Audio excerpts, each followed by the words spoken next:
The campus belle was dragged into an alley by me every single day and tormented. Yet she never fought back. Only because I, the school tyrant, forced her to be my girlfriend. And she would rather die than agree. So I had people beat her up every day. Until she finally said yes. By the time I finished reading the school tyrant's memories, Grace had already been beaten for half an hour. The system suddenly warned me. Host, if you don't save her now, the male lead will arrive soon. And then there'll be no way to fix this. It turned out I had died suddenly from using too much toilet paper. And somehow transmigrated into the school tyrant from the novel. Panicking, I quickly shouted for those lackeys to stop. Enough, all of you, stop hitting her. At that moment, Grace was covered in dust and bruises, staring at me with a dark expression.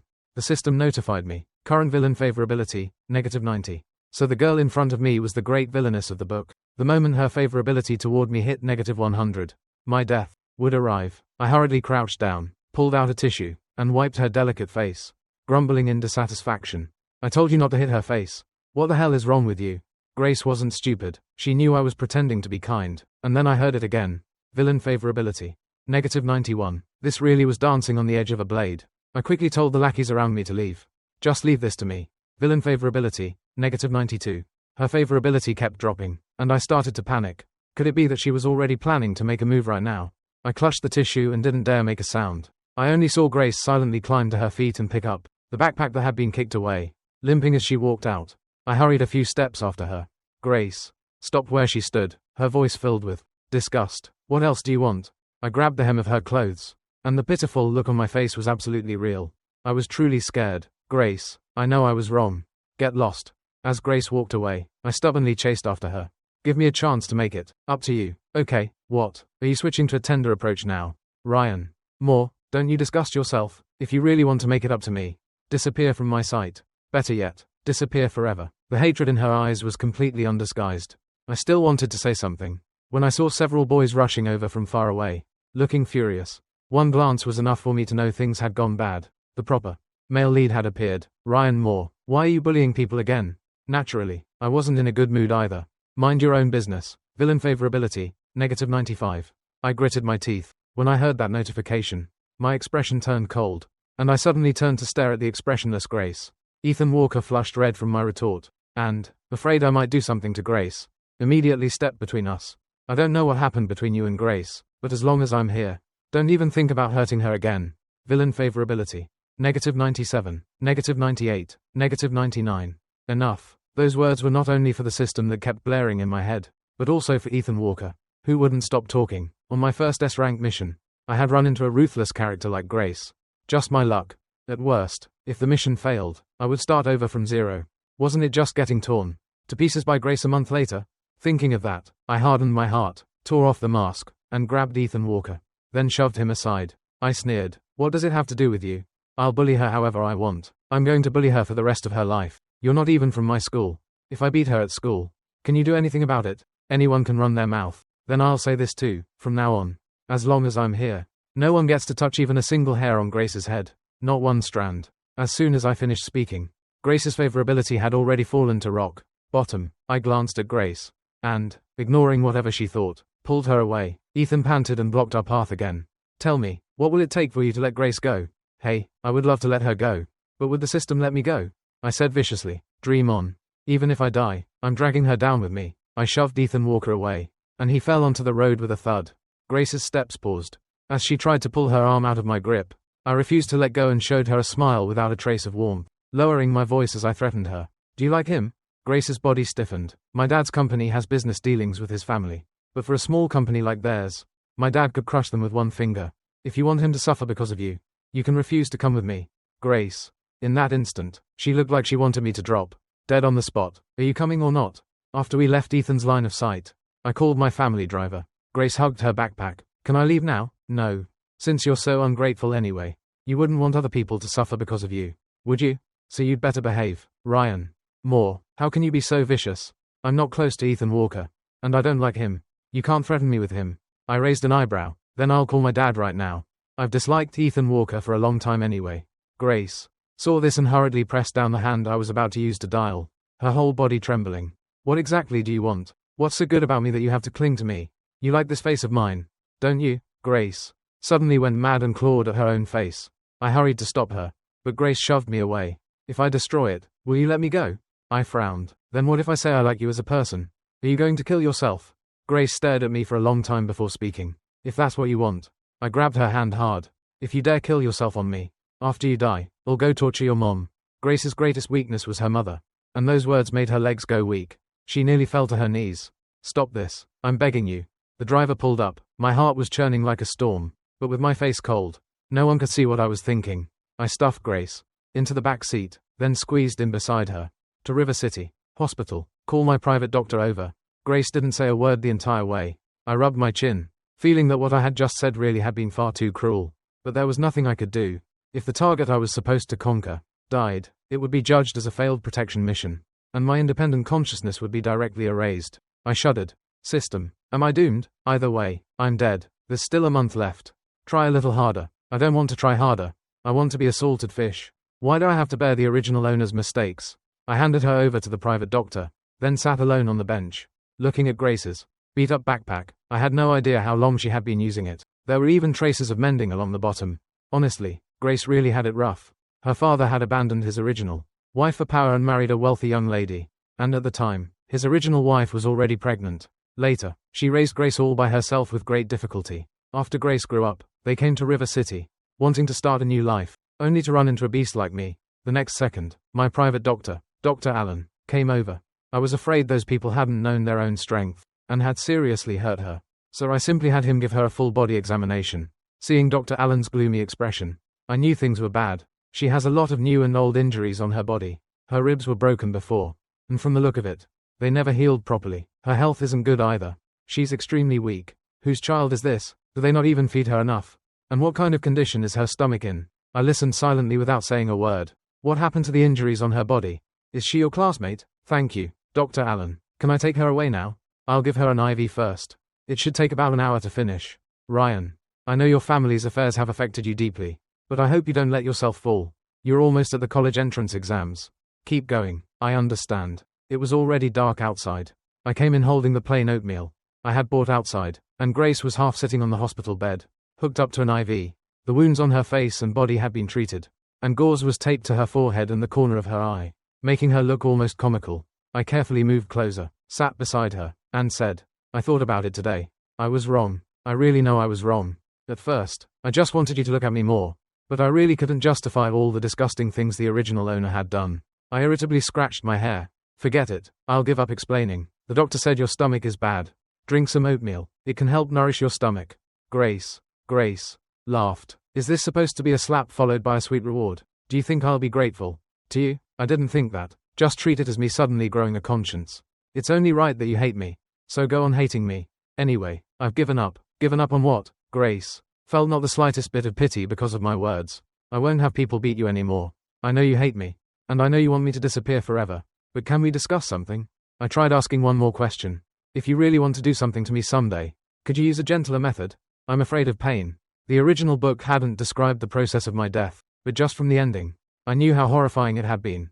Grace would gain pleasure from torturing and killing me, and from there, she would walk down a road of no return. This mission was absurd too. Grace turned her head away. I don't understand what you're saying. I scratched my hair. You don't understand? Fine, then. Although I knew Grace was pretending, I still had to play the part completely. That bowl of oatmeal. In the end, Grace still didn't drink. After the nurse removed the needle, she walked straight outside. I followed behind her. When I saw that she was about to walk home along the main road, I froze and said, Are you going to let me drive you? No, I can take the bus back. She searched through her pockets and pulled out 2 crumpled dollar bills. I was about to say something else, but then I thought of Grace, the pride in her bones. I shut my mouth. I'll go back with you. I insisted on staying by Grace's side. Actually, once before, she really had felt the slightest bit of goodwill toward me. Whenever she thought of it, Grace despised herself from the bottom of her heart. Back then, she had just transferred to the school and didn't have a uniform. The clothes she wore had been washed until they had faded white, and poverty showed from head to toe. Number 2 High was the best high school in River City. So naturally, it carried a certain air of wealth and power. She had nothing presentable to her name, and because she transferred halfway through, she was placed in the worst class. But that class was also where all the good-for-nothings gathered. Those people discussed her in teasing tones. Only I came over with a bright smile and started talking to her. At the time, she had thought it was a kind smile. She hadn't expected that I had only approached her with ulterior motives. Grace looked at me for a long time and said, You want me to be your girlfriend? Then what? What do you want from me? The girl pressed me unexpectedly hard, closing the distance between us. If she had a knife, she could have cut my throat with ease. I rubbed my nose and said anxiously, I don't want anything from you, aside from that frail body, and that face worth looking at. Grace truly had nothing at all. Grace smiled sarcastically. Then you just want to use me for fun. Stop pretending and playing these useless games. You want me to be your girlfriend? Fine, I'll be it. I thought I was hallucinating. Just then, the bus slowly stopped in front of us. Grace lifted her foot and stepped on. I hesitated, then followed uncertainly and asked in a low voice. Sorry, what did you just say? Even though that line was a little out of character, I desperately wanted an answer. Grace tugged at the corner of her mouth. You've already gotten me. Whatever you want me to do, I'll do it. Are you satisfied now, Ryan? Grace deliberately sat in a single seat at the front, with no empty seats around her. So I simply stood beside her. System, isn't this plot a little wrong? Yes. Does she have any favorability toward me? Villain favorability, -100. Hearing that hopeless answer, I frowned. Then what is she trying to do? Checking the target's thoughts requires 100 points. All my points had gone into activating the S rank mission, so I was basically broke. What does it feel like to date your enemy? I watched Grace limp toward the old, shabby apartment building, my heart filled with melancholy.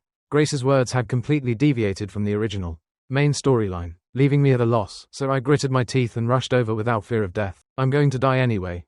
Didn't you say you'd rather die than be with me? Why did you change your mind?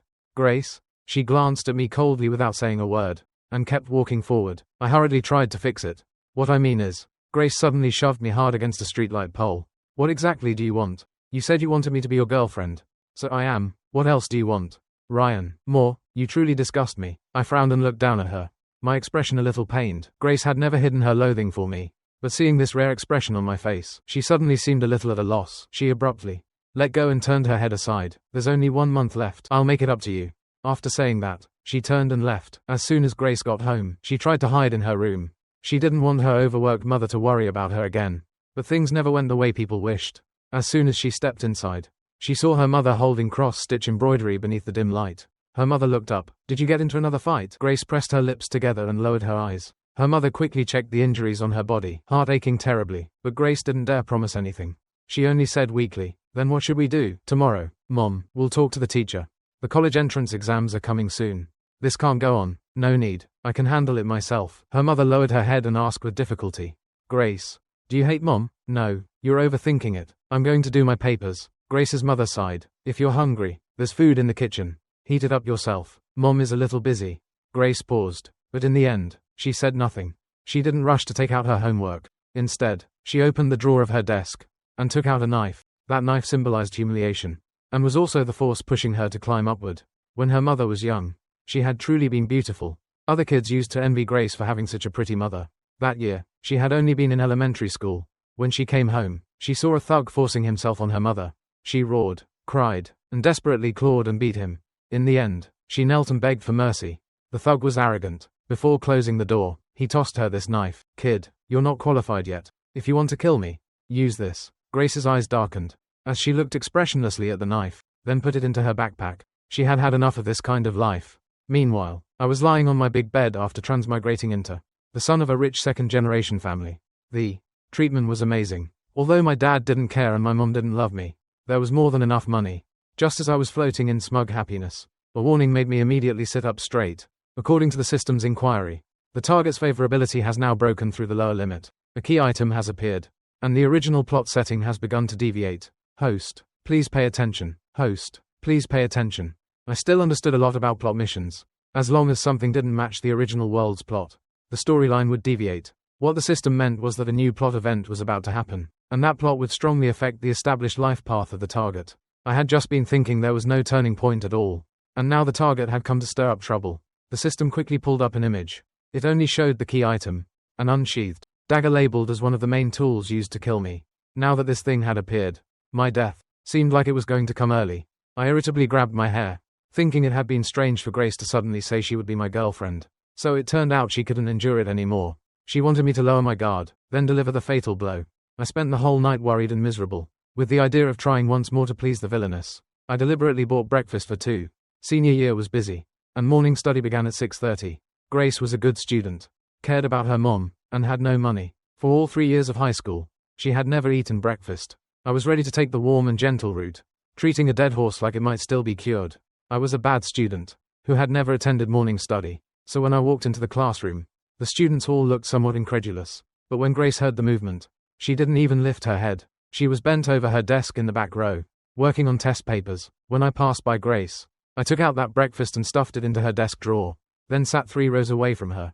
Grace frowned and lowered her head, glancing at the fragrant soy milk. She peeled a sticky note off the plastic bag, written crookedly across it with the words, "Girlfriend, eat your breakfast properly." Grace expressionlessly threw the note into the trash. She hadn't been hungry at first, but after smelling the aroma, her stomach kept growling. 2 years of irregular meals had made Grace's stomach cramp with pain. She looked up at me, laughing, with that group of delinquent boys, then lowered her head in resignation, afraid someone would see her.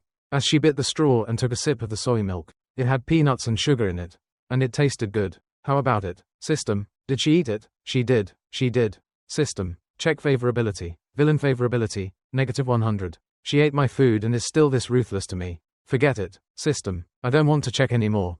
Block this function for me from now on. Favorability or no favorability. I'll just leave it to fate. Grace restrained herself and only ate 1 bun, carefully hiding the other 2 in her desk, planning to bring them home for her mother to taste. At that moment, I suddenly picked up my backpack and walked toward her. Grace's body stiffened. Then she saw me pull out the chair beside her and sit down. I took out a clean test paper, spread it on the desk, and looked at her with hope in my eyes. "Girlfriend, can I copy your homework? Don't you never do homework?" My brows curved as I smiled. "So you've paid attention to me before. You're overthinking it," Grace said mockingly. "Who doesn't know your credits have been deducted into the negatives because you never do homework? If it weren't for your dad, you would have been expelled long ago." The corner of my mouth twitched non-stop. "If you won't let me copy, then forget it. I'll write it myself." "All right." I stared at the paper with a serious face, as if I really intended to do it myself. Grace was a little surprised. It wasn't that she had never said something similar before. At that time, I would have grabbed her hair and said arrogantly, "So what if I don't study? I have a good dad, unlike a poor ghost like you, who has nothing and can only study desperately." I looked at the math paper, and filled in whichever answer looked pleasing to the eye. For the ones I couldn't understand, I casually copied a number in. Other people spend an hour on one paper. I finished drawing all over one in 5 minutes. Grace frowned. There wasn't a single correct answer on that paper. I noticed she kept sneaking glances at my paper, so my brows lifted, with a little pride. "How is it? I'm pretty fast at doing problems. Right? Hey, I don't think homework is that hard after all." After morning study ended, I took out the same breakfast I had bought for Grace, and spread it on the desk. Grace looked away with some difficulty. After a while, she saw my hand holding a bun and offering it in front of her. "I can't finish this one. Help me eat it." Without waiting for her reaction, I stuffed it directly into her mouth just as she was about to speak, then propped up my chin and watched Grace's stubborn expression. If she weren't a psychopath, her personality would actually be pretty fun. Grace ate in a refined way. She should have been a very good person. "Why did Ryan Moore come so early today?" A girl in a loose school uniform came up to me. Olivia Hayes glanced at Grace, who had her head lowered, then frowned in dissatisfaction. "Why are you sitting here? Isn't it dirty?" My heart lurched. Oh no, those words didn't make Grace react at all. I carefully glanced at her, then retorted, "It's not dirty. Tell me where it's dirty, and I'll wipe it." Olivia laughed. "When you're tired of playing, come back early." Then she handed the milk tea to me. "I added boba for you." "Boba," I subconsciously said. "Thanks." Olivia Hayes raised an eyebrow, a little surprised. "Are you crazy, idiot? You're the one who's crazy. Why are you cursing at me out of nowhere?" Olivia didn't argue with me. "Come out for a ride. I bought a new motorcycle." I kept shaking my head, pulled over Olivia's test paper, and lied against my conscience. "From now on, I'm going to study properly with my girlfriend." "Did you take the wrong medicine this morning?" Ryan, Olivia's patient snapped too. "Stop messing around. Hurry up. Once the teacher comes, we won't be able to skip class." "I'm really not messing around. I'm going to turn over a new leaf. Besides, my girlfriend is good at studying. I want to get into the same college as her." "Ryan Moore, stop joking. Girlfriend? She's nothing but a plaything. Does she even deserve that? Didn't you just have people corner her yesterday? And today you're pretending to be a good person? Stop messing around and hurry up." I listened to her ramble on and on, my left eyelid twitching fast. The corner of Grace's mouth had already lifted into a mocking curve. I felt like my head was about to split in two. "She's not. I really do treat her as my girlfriend. I'm serious. I won't hang out with you guys anymore either. What happened yesterday, cornering her, was my fault. I'll change. From now on, none of you are allowed to make trouble for her again." Olivia watched me speak so earnestly, and her eyes gradually darkened. "Ryan Moore, you really are something. Other people may not know what kind of person you are, but I do." She turned and fixed her stare on Grace, then reached out and patted her face. "What did you say to him?" I'm asking you. Just because you ask, I have to answer. Damn it. Are you looking to die? Olivia grabbed her by the collar. The ordinary students around us immediately held their breath, while the group that had been fighting year-round had already started moving desks and chairs, ready to watch the show. The next moment, I slapped Olivia's hand. Let go. Olivia had never seen me like this before, and knew I was truly angry. What the hell? You bragged to me every day about how you'd trick Grace into becoming your lapdog, and now you're turning against me over her? I shielded Grace behind me. This has nothing to do with her. All of it is my own choice. Olivia's face darkened, and she gave a cold laugh, then kicked a desk hard. I couldn't dodge in time, and it slammed into my waist, making me suck in a sharp breath. Olivia didn't go out to play either. She sat down not far from us. Ryan, you really are pretty strange today. The lackeys who used to circle around behind me looked over. What do you think? I thought my waist hurt like hell, so I gritted my teeth and told them to get lost. Only after everyone left did I hold my waist and sit back down. When I lifted my school uniform, I realized the spot where the desk had hit me had already risen into a red mark. That was way too vicious. Grace stared at my movement, and when she saw it, her body stiffened almost imperceptibly. My hand was still gently rubbing my side. Grace's expression shifted between cloudy and clear. You deserved it. What? I felt that if I let my true nature loose, I could end up fighting Grace any minute. Why did you bother with that kind of thing? I widened my eyes. She would hit you. It's not like I haven't been hit by her before. When she said that, she kept staring at me. Guilt brought a faint flush to my face. But I stubbornly said, I said yesterday that only I'm allowed to bully you. Letting them hit you won't do. Then why did you have to turn against them? I bit my lip. I didn't like what they said. You used to say plenty of the same things yourself. You're all the same kind of trash. Every word Grace said cut sharper than the last. And the worst part was, I really couldn't refute any of it. I mumbled, I'm different from them. I really do plan to turn over a new leaf. Olivia was right. You really should get your head checked. How can you say that about me? I treat you a little better. And you're already getting cocky. Grace turned her head and looked me over. This is a little more normal. You're the one who's sick. After cursing her, I felt so irritated I could barely stand it. Other than that little episode, classes were uneventful. The teacher didn't care where I sat, because no matter where I sat, I wouldn't study anyway. Seeing that I wasn't disturbing Grace beside me, the teacher didn't pay much attention either. I lay bored on the desk, so sleepy I was about to doze off. Suddenly, the class stirred. I raised my eyes and rubbed them. The school regularly searched students' backpacks, especially in our class, where they were extremely strict. Controlled knives, phones, novels, and other prohibited items meant parents would be called if they were found. I didn't really care. If I handed my phone to the teacher, he wouldn't dare take it, and I didn't have anything else. When the inspection team teacher made a surprise check, I automatically stood up and obediently waited to be searched. When I turned my head, I noticed Grace hadn't moved, so I patted her shoulder. Grace still didn't move. I was a little confused, and her expression didn't look good. The teacher had already reached the back row. I handed him my backpack. He flipped through it, then went to pick up Grace's bag. I put my books away and sat back down. But before my seat was even warm, I heard a shout. What is this? Grace said expressionlessly. A knife. The homeroom teacher heard the commotion and was about to explain. But when he saw that thing, he didn't dare say a word. Why did you bring it to school? What's your name? The teacher fired off question after question, and I immediately understood. So this was the plot deviation. Point. If it had been one of us useless rich kids, it might have been easier to handle. But the one caught was Grace. This could get her expelled. Grace said nothing about why she had brought it to school. The teacher grew angry, seeing that Grace had only given her identity and was about to leave with the teacher. I propped my hands on the desk and stood up. Wait. The inspection teacher stopped when I called out. Is there something? Yes. I glanced at Grace, who either seemed to have given up struggling or was scared stiff, and took a deep breath. She didn't know that knife was in her backpack. Grace suddenly lifted her head, looking at me with complicated eyes. I was the one who put that knife in there. Everyone gasped. What do you mean? I had no other choice. If Grace left the school because of this, then the plot challenge I would face would become unknown. You two, come with me to the office. I walked side by side with Grace and lowered my voice. No matter what the teacher asks later, just say you didn't know. Understand? Grace answered firmly. I put it in there. I was so angry I nearly died. Don't talk nonsense. This will get you expelled. Grace still refused to back down. I grabbed her uniform and was just about to say something when the teacher noticed our movements and flew into a rage. Don't try any tricks with me. Talk. What happened? I was afraid Grace would answer, so I spoke before she could. Just like I said in the classroom. I put it there. The teacher didn't believe that and asked why. I wanted to threaten her. He frowned. My rotten reputation was known throughout the entire school. She's someone with a strong sense of justice. Ryan, more, you've got guts. Threatening a classmate. What did you want to threaten her to do? For a moment, I was speechless, then said with a hint of shame. to make her my girlfriend. He didn't ask Grace to confirm anything again. That kid could never do something like this. The teacher let Grace go back, then continued scolding me in the office until I was drenched in insults, calling me scum of society, trash, and shameless. My father was even called to the school, and without another word, he slapped me across the face. Half my face immediately swelled up, bullying a classmate and even daring to use a knife. Today I'm bailing you out of school. And tomorrow, am I supposed to go to the police station to bail you out? Have I spoiled you so much that you've become lawless? I swallowed a few mouthfuls of blood. You spoiled me? You don't even care about me. When have you ever spoiled me? What kind of thing is that to say? My dad was so angry he could barely breathe. I stiffened my neck and said, am I wrong? Every day now, you're either circling around the mistress, Victoria Lane, who killed my mom and took her place, or taking care of that cheap son who might not even be yours. Do you even remember me? Spoil me? Tell me, how many times have you seen me in the past 2 years? Do you even know which class I'm in? My dad raised his hand to hit me again.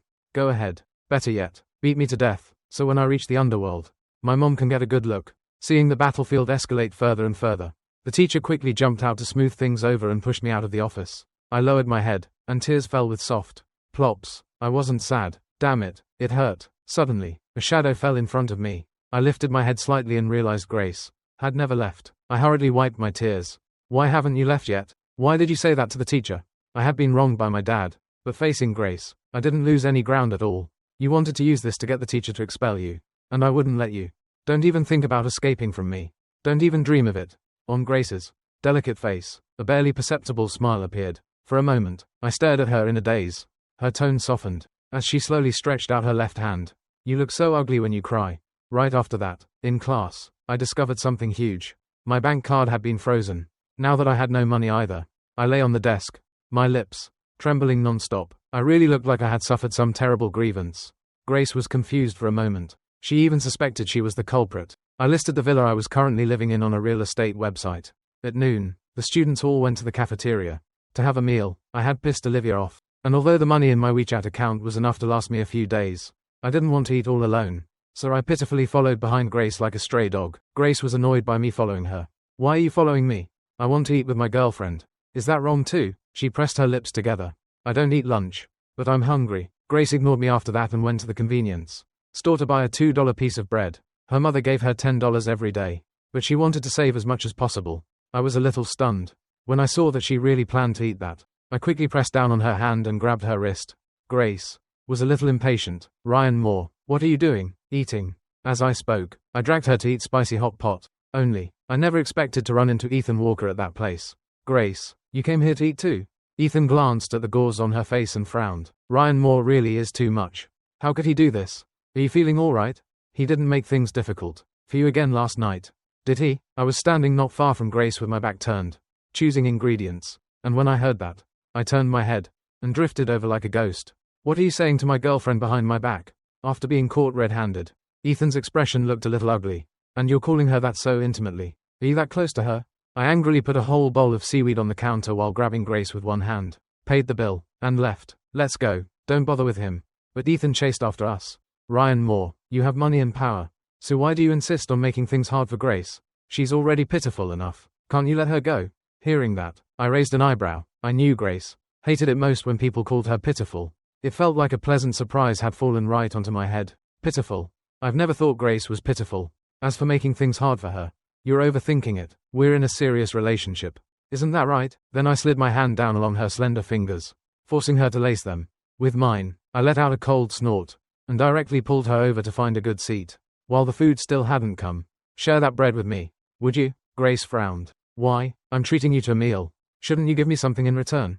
Look how stingy you are. You can't even bear to give me a bite of bread. Grace used to think Ryan Moore was an idiot, but after seeing me today, she figured I must be a complete idiot. I never said I wanted to eat your food. My tone was mocking. So you just can't bear to let me eat your bread? Huh? Grace really had no way to deal with me. She threw the bread straight to me. I broke it in half down the middle, one half for each of us. When the owner called our number, I glanced at the slip and jogged over to get the food. Grace's eyes never left me. She felt her teeth ache. The old me had been easy to see through. Just an arrogant thug who didn't care whether others lived or died. But now, I seemed to have suddenly grown enlightened, as if light was shining from every part of me. I carried the full bowl of spicy hot pot, unsteadily to the table but didn't rush to eat. Instead, I used a spoon to ladle a small half bowl of soup. For Grace, dip the food in this first. It'll cool faster. The soup had a rich, savory smell, mixed with the aroma of sesame paste. Seeing that Grace wasn't moving her chopsticks, I picked out some fish balls and put them into her bowl, then shoved the chopsticks into her hand. Eat. Courtesy goes both ways. I ate your bread, so you should eat my food. Hurry up and pick what you want. We still have class this afternoon after we finish. Grace's hand trembled as she held the chopsticks. Ryan Moore, you don't have to be this nice to me. No matter how good you are to me, I'll never like you. She wanted to see me lose my temper when I heard that, but I only straightened up and smiled at her with my lips raised.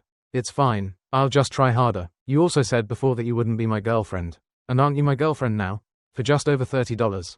It was a huge bowl. Grace ate until she was very full. After we finished, I wiped my mouth. We still have 30 minutes. Let's go back to school. Grace nodded heavily. As we passed Ethan's table, he suddenly reached out and tugged Grace. Before I could explode, he let go, but I still couldn't tolerate it one bit. Hooking up with my girlfriend right in front of me doesn't seem appropriate. Does it? From a reader's perspective, Ethan should be the light of justice. But to me, he was just an idiot. You're not even going to end up with Grace later. So what are you chatting for? Ethan's face turned red and pale from my words. What do you mean? What do I mean? I was so angry I almost laughed. You grabbed my girlfriend's hand right in front of me. And you still think you're in the right? Girlfriend? Who doesn't know you forced her into it? Hey, I really don't get it. Why does this guy keep bringing up these pointless things, making me sound like some villain? Clearly, Grace was the one who said she'd be my girlfriend. Alright, so I picked up a nearby chair, furious, and said, are you tired of living? Ethan Walker? Grace looked at my posture, and only then did that unreal feeling from before gradually return. Seeing that we had alarmed, the owner and the students nearby were all looking over. Grace grabbed me, her tone carrying a hint of persuasion. Don't cause trouble. Okay. Hearing that, my body paused. I immediately put the chair aside and nodded again and again. Okay, I won't cause trouble. Let's go. Grace, as soon as we stepped outside, she let go of my hand, following behind her. My heart pounded wildly. Who could withstand that? Before, Grace always spoke to me with sarcasm. But who knew that when she got serious, she could be so compelling? Grace walked down the road with a complicated expression. Just now, when Ethan grabbed her hand, he had slipped her a little note. Luckily, I hadn't seen it. Otherwise, that restaurant probably would have suffered today. I slept all afternoon with my back to Grace. Occasionally, my snoring echoed through the classroom, reminding Grace of a little kitten she had raised as a child. She felt like she had gone a little crazy. Near the end of the school day, I finally woke up in a daze and stretched, only to be caught by the physics teacher. Ryan Moore, explain this problem. I stammered as I stood up, staring at the language arts book dampened by my own drool. The physics teacher looked as if he had known it all along. If you can't explain it, then stand. I scratched my head and slumped my shoulders. Olivia seemed very skilled at kicking someone when he was down. She turned her head and let out a mocking laugh. Originally, I had shared a desk with Olivia, but to please Grace, I had moved over here. Now that our relationship had broken down, I had no allies in the class. Unfortunately, Grace also ignored me. I looked out the window, and Grace looked at me. I sighed softly, lowered my eyes, and asked, girlfriend, what are we eating tonight?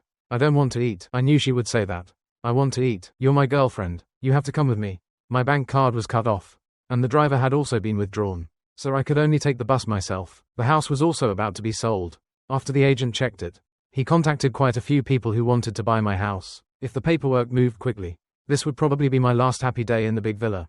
I was reluctant, but I didn't want to bow my head to my dad. The villa sold for $3 million, and the buyer was a sworn enemy of the seller. Without another word, I signed the contract. My dad would definitely buy the villa back. How could he possibly let people say his own son was so broke he had to sell his house? After I got the money, I rented a place near Grace, in the same building as her, but I didn't dare tell her, afraid she would turn around and make my mission fail.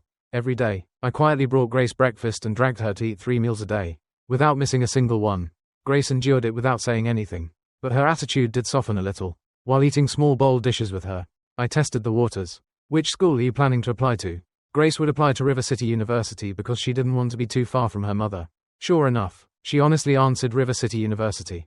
Then what major? Computer science. Probably. My mind jolted. That wouldn't work, because the male and female leads were also going to study computer science. And later, they would even become classmates. The female lead's godlike grades would crush Grace in minutes. And that was also a key reason she turned evil. Why not consider medicine? I said casually. Grace frowned. She didn't want to be controlled by anyone. But I pretended not to see it. Medicine is great. The employment rate is high. The pay is good, and it's highly specialized. Everywhere needs it. Most importantly, saving lives and healing the wounded is a good thing.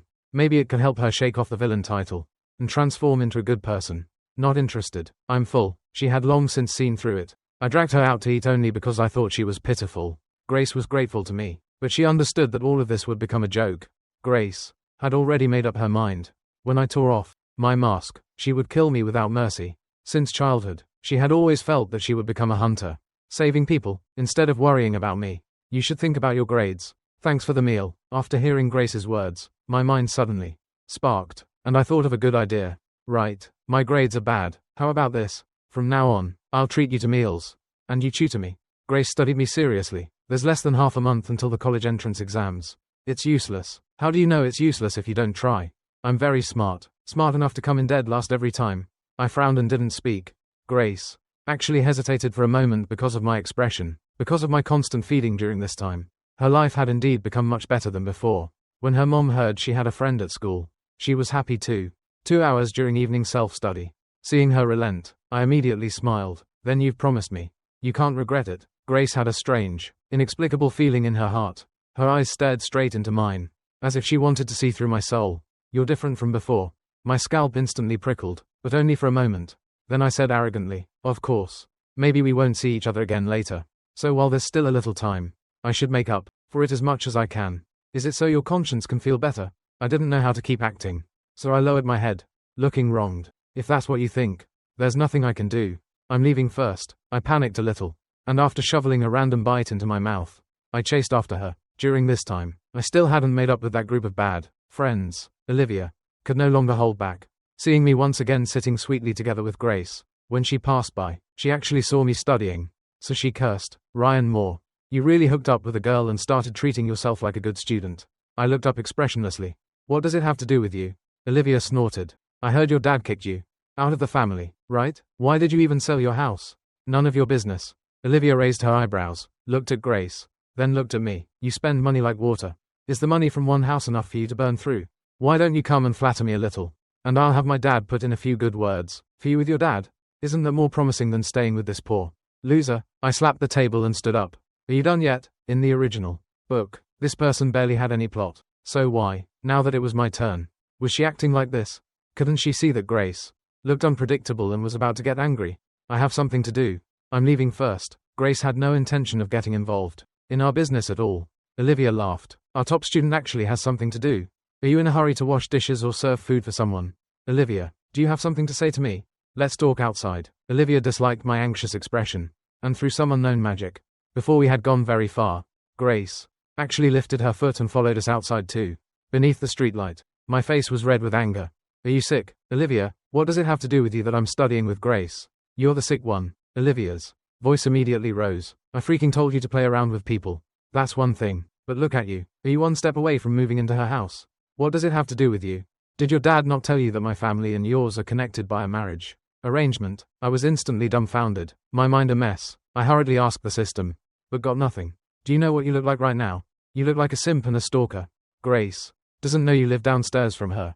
I watch you sneaking around behind her every day like a thief, and even I find it hilarious for you. I was so furious with her that before I could even curse, my blood seemed to run backward. Not far away, Grace was staring at me quietly with an indescribable expression. Ryan Moore, you really are something. I spent the entire night thinking about where things had gone wrong, lying in bed and sighing again and again. When I heard movement outside the door, I startled, sat up, and looked through the peephole. One glance, and I knew this was bad. In the middle of the night, Grace had come to my door. Uneasy, I looked around, grabbed the mop beside me, and opened the door. What came into view was Grace's breathtakingly beautiful face. For a moment, I lost focus. You really did move. Here, her words were thick with sarcasm. I ran out of money.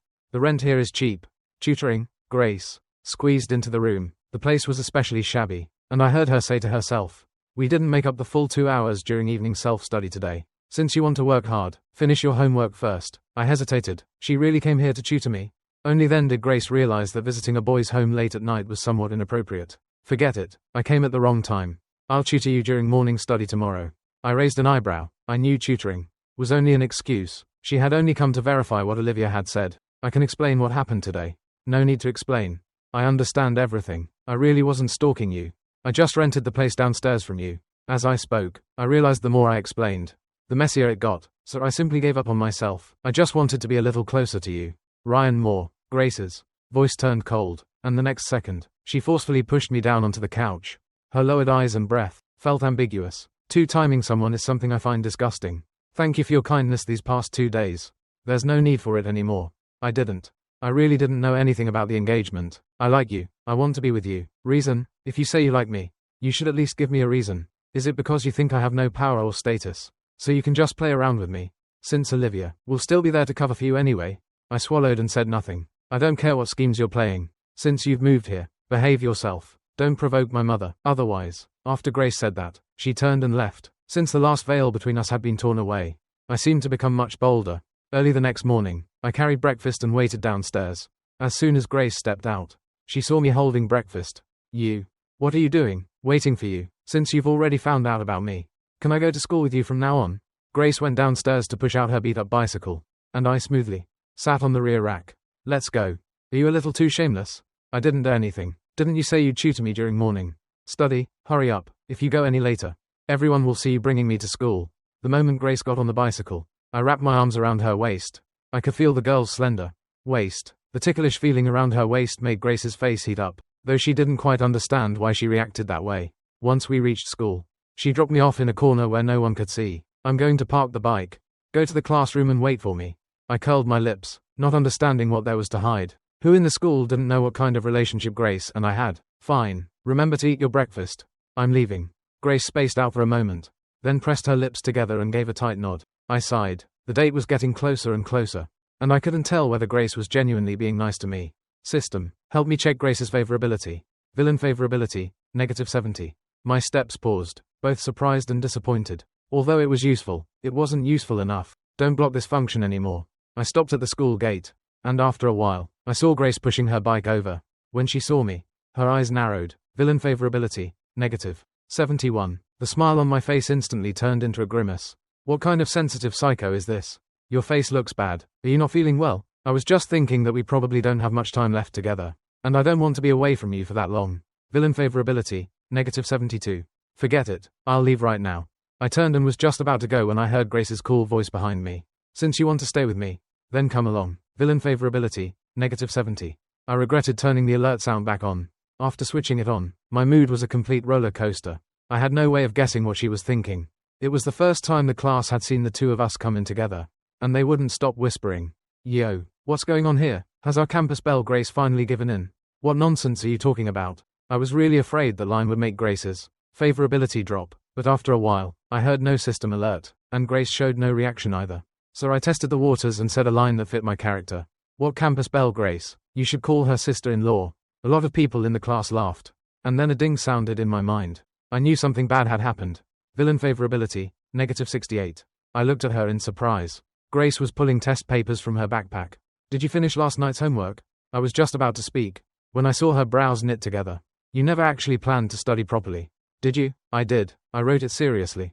Let me see. I quickly took out the test paper. This was something I had racked my brain to write with my phone last night. You did this? Grace was a little surprised. Apart from my dog-crawled handwriting, the accuracy on this paper was actually quite high. I told you I'm not stupid. She took out a somewhat old notebook.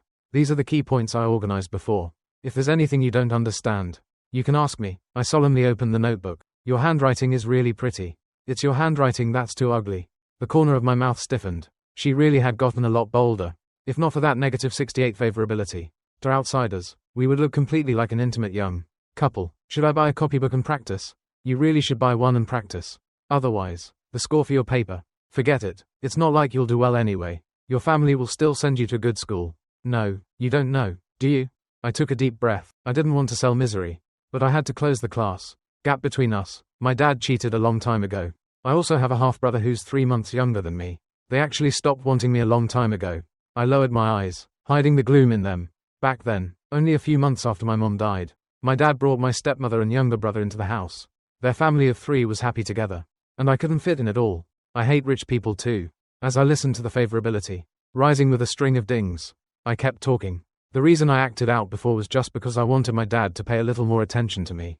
But unfortunately, he didn't. He only hated me more and more. I don't want to please him either. After all, he took my mom away from me. I forced my eyes to turn red, tears hanging at the corners of them, on the verge of falling. Grace's heart trembled. Villain favorability, -61. Every word I said had landed right in Grace's heart, but she still faintly spat out one sentence. You deserved it, Grace. really was a master of stubborn words. Clearly, she felt sorry for me, yet she still had to scold me. Just when I thought this heartless person would continue being cold, she said, "Actually, it's nothing. People should live for themselves. There's no need to chase after other people's favor. Your father doesn't deserve it either." That filled my heart with joy. Read. Grace turned and threw herself into the ocean of knowledge. But after not hearing me turn the page, she looked back and found me sleeping peacefully with my eyes closed. She regretted it a little. She could feel her hatred for me fading bit by bit. She had also thought about the things I had done before. But it was no use. She felt I was just like her, lacking something called love. So in other people's eyes, I had become incomprehensible. I told you to read, not sleep. I wasn't asleep. I really wasn't asleep. My face immediately drooped as I propped up my forehead bitterly and sighed again and again. Meanwhile, Grace's lips curved slightly where no one else could notice. After being woken up again and again, by the time of the long break, I simply lay on the desk and slept like the dead, completely unaware that during that time, Grace had been called out by Olivia. Only when the class bell rang did I realize she was gone. Olivia wore a kind of arrogant smile on her face as she raised a provocative grin at me. Grace would never be late. I irritably looked at my watch. 10 minutes passed, and Grace still hadn't come back. I heard a few people nearby laughing, and among their words, I heard Grace's name, I heard rooftop, and then I heard stupid as hell. In that instant, the string in my mind snapped. Rage surged through me. The villain I had been protecting so carefully. How could these people mess with her today? I swallowed and stood up. "Teacher, I need to use the bathroom." That language arts teacher had long since given up on me and nodded, counting it as permission. The moment I stepped out, I sprinted toward the rooftop. I took a deep breath and pushed the door open with trembling hands. What came into view was Grace, covered in dust. Her school uniform had been torn, and there were scratches on her face too. Hearing the sound of the door, she turned around, somewhat confused. Grace tugged at her worn-out school uniform. There were many whip scars across her back, each one shocking to the eye. "They told you?" Grace's voice was a little hoarse. I overheard it. "Ryan Moore, you really are a disaster." The moment her words left her mouth, I heard the system alert. Villain favorability, -100. It seemed everything I had done had been for nothing. I truly felt wronged. "I'm sorry. I'm really sorry." Grace slowly walked up to me. "If you really like me, stay away from me, okay?" When I returned to the classroom, I didn't see Grace. Olivia looked at me with the corner of her lips curved. At that moment, I finally couldn't hold back my boiling anger anymore. I rushed over and, in front of the whole class, slapped Olivia hard across the face. She clearly hadn't expected me to do that. Even the language arts teacher looked stunned. "Ryan Moore, what are you doing?" "Olivia, you really opened my eyes.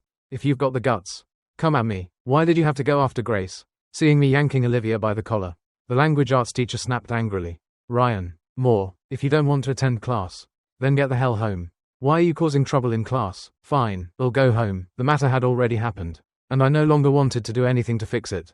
With Grace's personality, she probably hated me to the core now. As I walked back, I suddenly felt very sad. I could no longer remember why I had to carry out this mission. The system didn't allow mission executors to bring real-world thoughts with them. The moment I transmigrated into this world, my memories of reality had already disappeared. As soon as I got downstairs, I saw Grace. Our eyes met. Grace coldly turned her head away without saying a word. "I'm sorry," I stood there and said as we brushed past each other. "Go to school. I can guarantee they won't bully you again. I sincerely apologize for the harm and trouble I caused you before. I know it's useless, but I still have to say it." I swallowed, then turned my head and smiled. "Actually, forget it." The words I wanted to say stopped abruptly. I rubbed my head and strode upstairs. Grace looked a little lost. Wasn't this supposed to be school time? Why had he run out? But the answer appeared the moment the thought did. Hadn't he skipped class every day before? What was so strange about that? Grace gave a cold laugh. I slept at home like the dead. Then, the door was knocked so loudly it shook the sky. I hesitated for a while before opening it, only to see my dad, Tommy, and Victoria Lane. My expression instantly turned cold. "Ryan Moore, you've gotten bold, haven't you?" Beside him, Victoria, "Put on that fake act. Ryan is still a child. Don't argue with a child." "A child?" My dad's eyes looked like they wanted to burn holes through me. "This child of yours could sell the villa his mother left him. At such a young age. Instead of learning properly, he fights and brawls. Fine, that's one thing. But he even followed some wild woman to a place like this. I heard you declared at school that you weren't going anymore. Right? Very well. Then don't go. You weren't cut out for it anyway. That girl from the Hayes family looks good to me. Clean yourself up and get ready to marry into their family." "What are you talking about? What's wrong?" "That's about all you're useful for. I heard all about your affairs from that Hayes girl. She's very good and doesn't mind what you did before. After the college entrance exams, I'll arrange for the two of you to study in America together." I clenched my fists and said nothing. In truth, arguing was meaningless, because I wouldn't even leave until after the exams. But my dad should never have said one thing. If you were even half as good as your mother, I wouldn't be this disappointed in you. I looked at Victoria beside him. You still have the nerve to mention my mom? All the grievances I carried could no longer be hidden. At that moment, my whole body trembled as I pointed at the woman behind him. My mom was amazing, but in the end, she still couldn't beat you two adulterers. With a sharp slap, my dad struck me across the face. Ryan, your mother died of illness. If I hear you say that again, don't blame me for being harsh. Illness? I wondered whether this man had even deceived himself with that excuse. My mom was forced to death by you. You wanted her money, deceived her feelings, fooled around with Victoria behind her back, and even used my mom's money to raise that bastard. My mom didn't die of illness. You forced her to jump from a building and kill herself. Ryan Moore, are you trying to die? My teeth were trembling. Furious, he grabbed me by the collar. What are you doing? At that moment, Grace's cool voice rang out. She stood in the doorway, without the slightest warmth in her eyes. There are many elderly people in this building, and they're taking their afternoon nap right now. After Grace said that, she turned to leave without looking back. Also, he's still a minor, and is protected by law. Talk properly, don't use violence, or be careful someone reports you and invites you to the police station for tea. Beside him, Victoria started putting on that fake act again. Forget it, forget it. Ryan is still a child. Don't argue with him, he's still young. I don't care what you're thinking. If you still want to acknowledge me as your father, then behave yourself. After saying that, they left. I stood in the doorway and took a deep breath, then tugged the corner of my mouth helplessly. If I didn't have to follow the original plot, to avoid causing unnecessary fluctuations, I wouldn't bother dealing with this ridiculous couple. I touched my face. It really hurt. I smiled bitterly and was about to close the door when I realized Grace was still standing there. Aren't you going to school? Grace stood 3 steps away from me, her gaze dark, as if she were trying to figure out my thoughts. I nodded. So go to school without worrying. You should be happy not to see me at school, right? Is it because of that? I don't want to see Olivia. If there's nothing else, we'll go back and rest first. As I spoke, I was about to close the door. Her brows were tightly locked, as if she wanted to say something. After a long while, she softened her voice a little. Does your dad often force you like this too? What's wrong? Does it hurt? I touched my face and shook my head. I'm not going either. What? Grace's words truly shocked me half to death. Anyway, we're in the review stage now, and the teachers have already covered everything they needed to. Staying home to review is fine too. Grace pressed her lips together. Her eyes complicated as she looked at me. I can help tutor you too. If your dad doesn't want you, with grades like yours, it'll be hard for you to get into college. Don't overthink it. I just think you really do seem to want to turn over a new leaf. If I just leave you alone like this, who knows what you'll end up becoming later. This plot direction was indeed a little unexpected. Are you serious? A flash of inspiration suddenly crossed my mind. The system hadn't alerted me that favorability had increased. But Grace's attitude had clearly softened. Yet because of that question, her eyes turned cold. Forget it. Pretend I never said anything. How could that be allowed? I grabbed her at once. Tutoring is great. Let's start tutoring. Right now. Wait for me. I'll go get my textbooks. System. How exactly do you define this favorability? The villain's in a level of disgust. Does Grace look like she's disgusted with me? Have you forgotten, host? In the original book, Grace was also kind to the original owner. Hearing that, my scalp prickled. Grace had already come downstairs, and when she saw me, she looked a little surprised. Why are you still standing here? Waiting for you. Actually, there were many moments when I really could forget that I would die by Grace's hands, like now, when she was beside me, guiding me, as if she were truly planning for my future. You're clearly very smart. I never said I was stupid. I found a part-time job. Read by yourself. I'm leaving first. I really didn't keep pestering her. Once she left, I tossed the pen aside, propped up my chin, and asked the system. I keep feeling like she doesn't want to kill me. In the original plot, are there any twists? Around this time, in the book, the original owner's younger brother once went to see Grace. Also, she will meet the male lead 3 more times, which will increase her favorability toward him. When does that happen? Sometime in the next few days.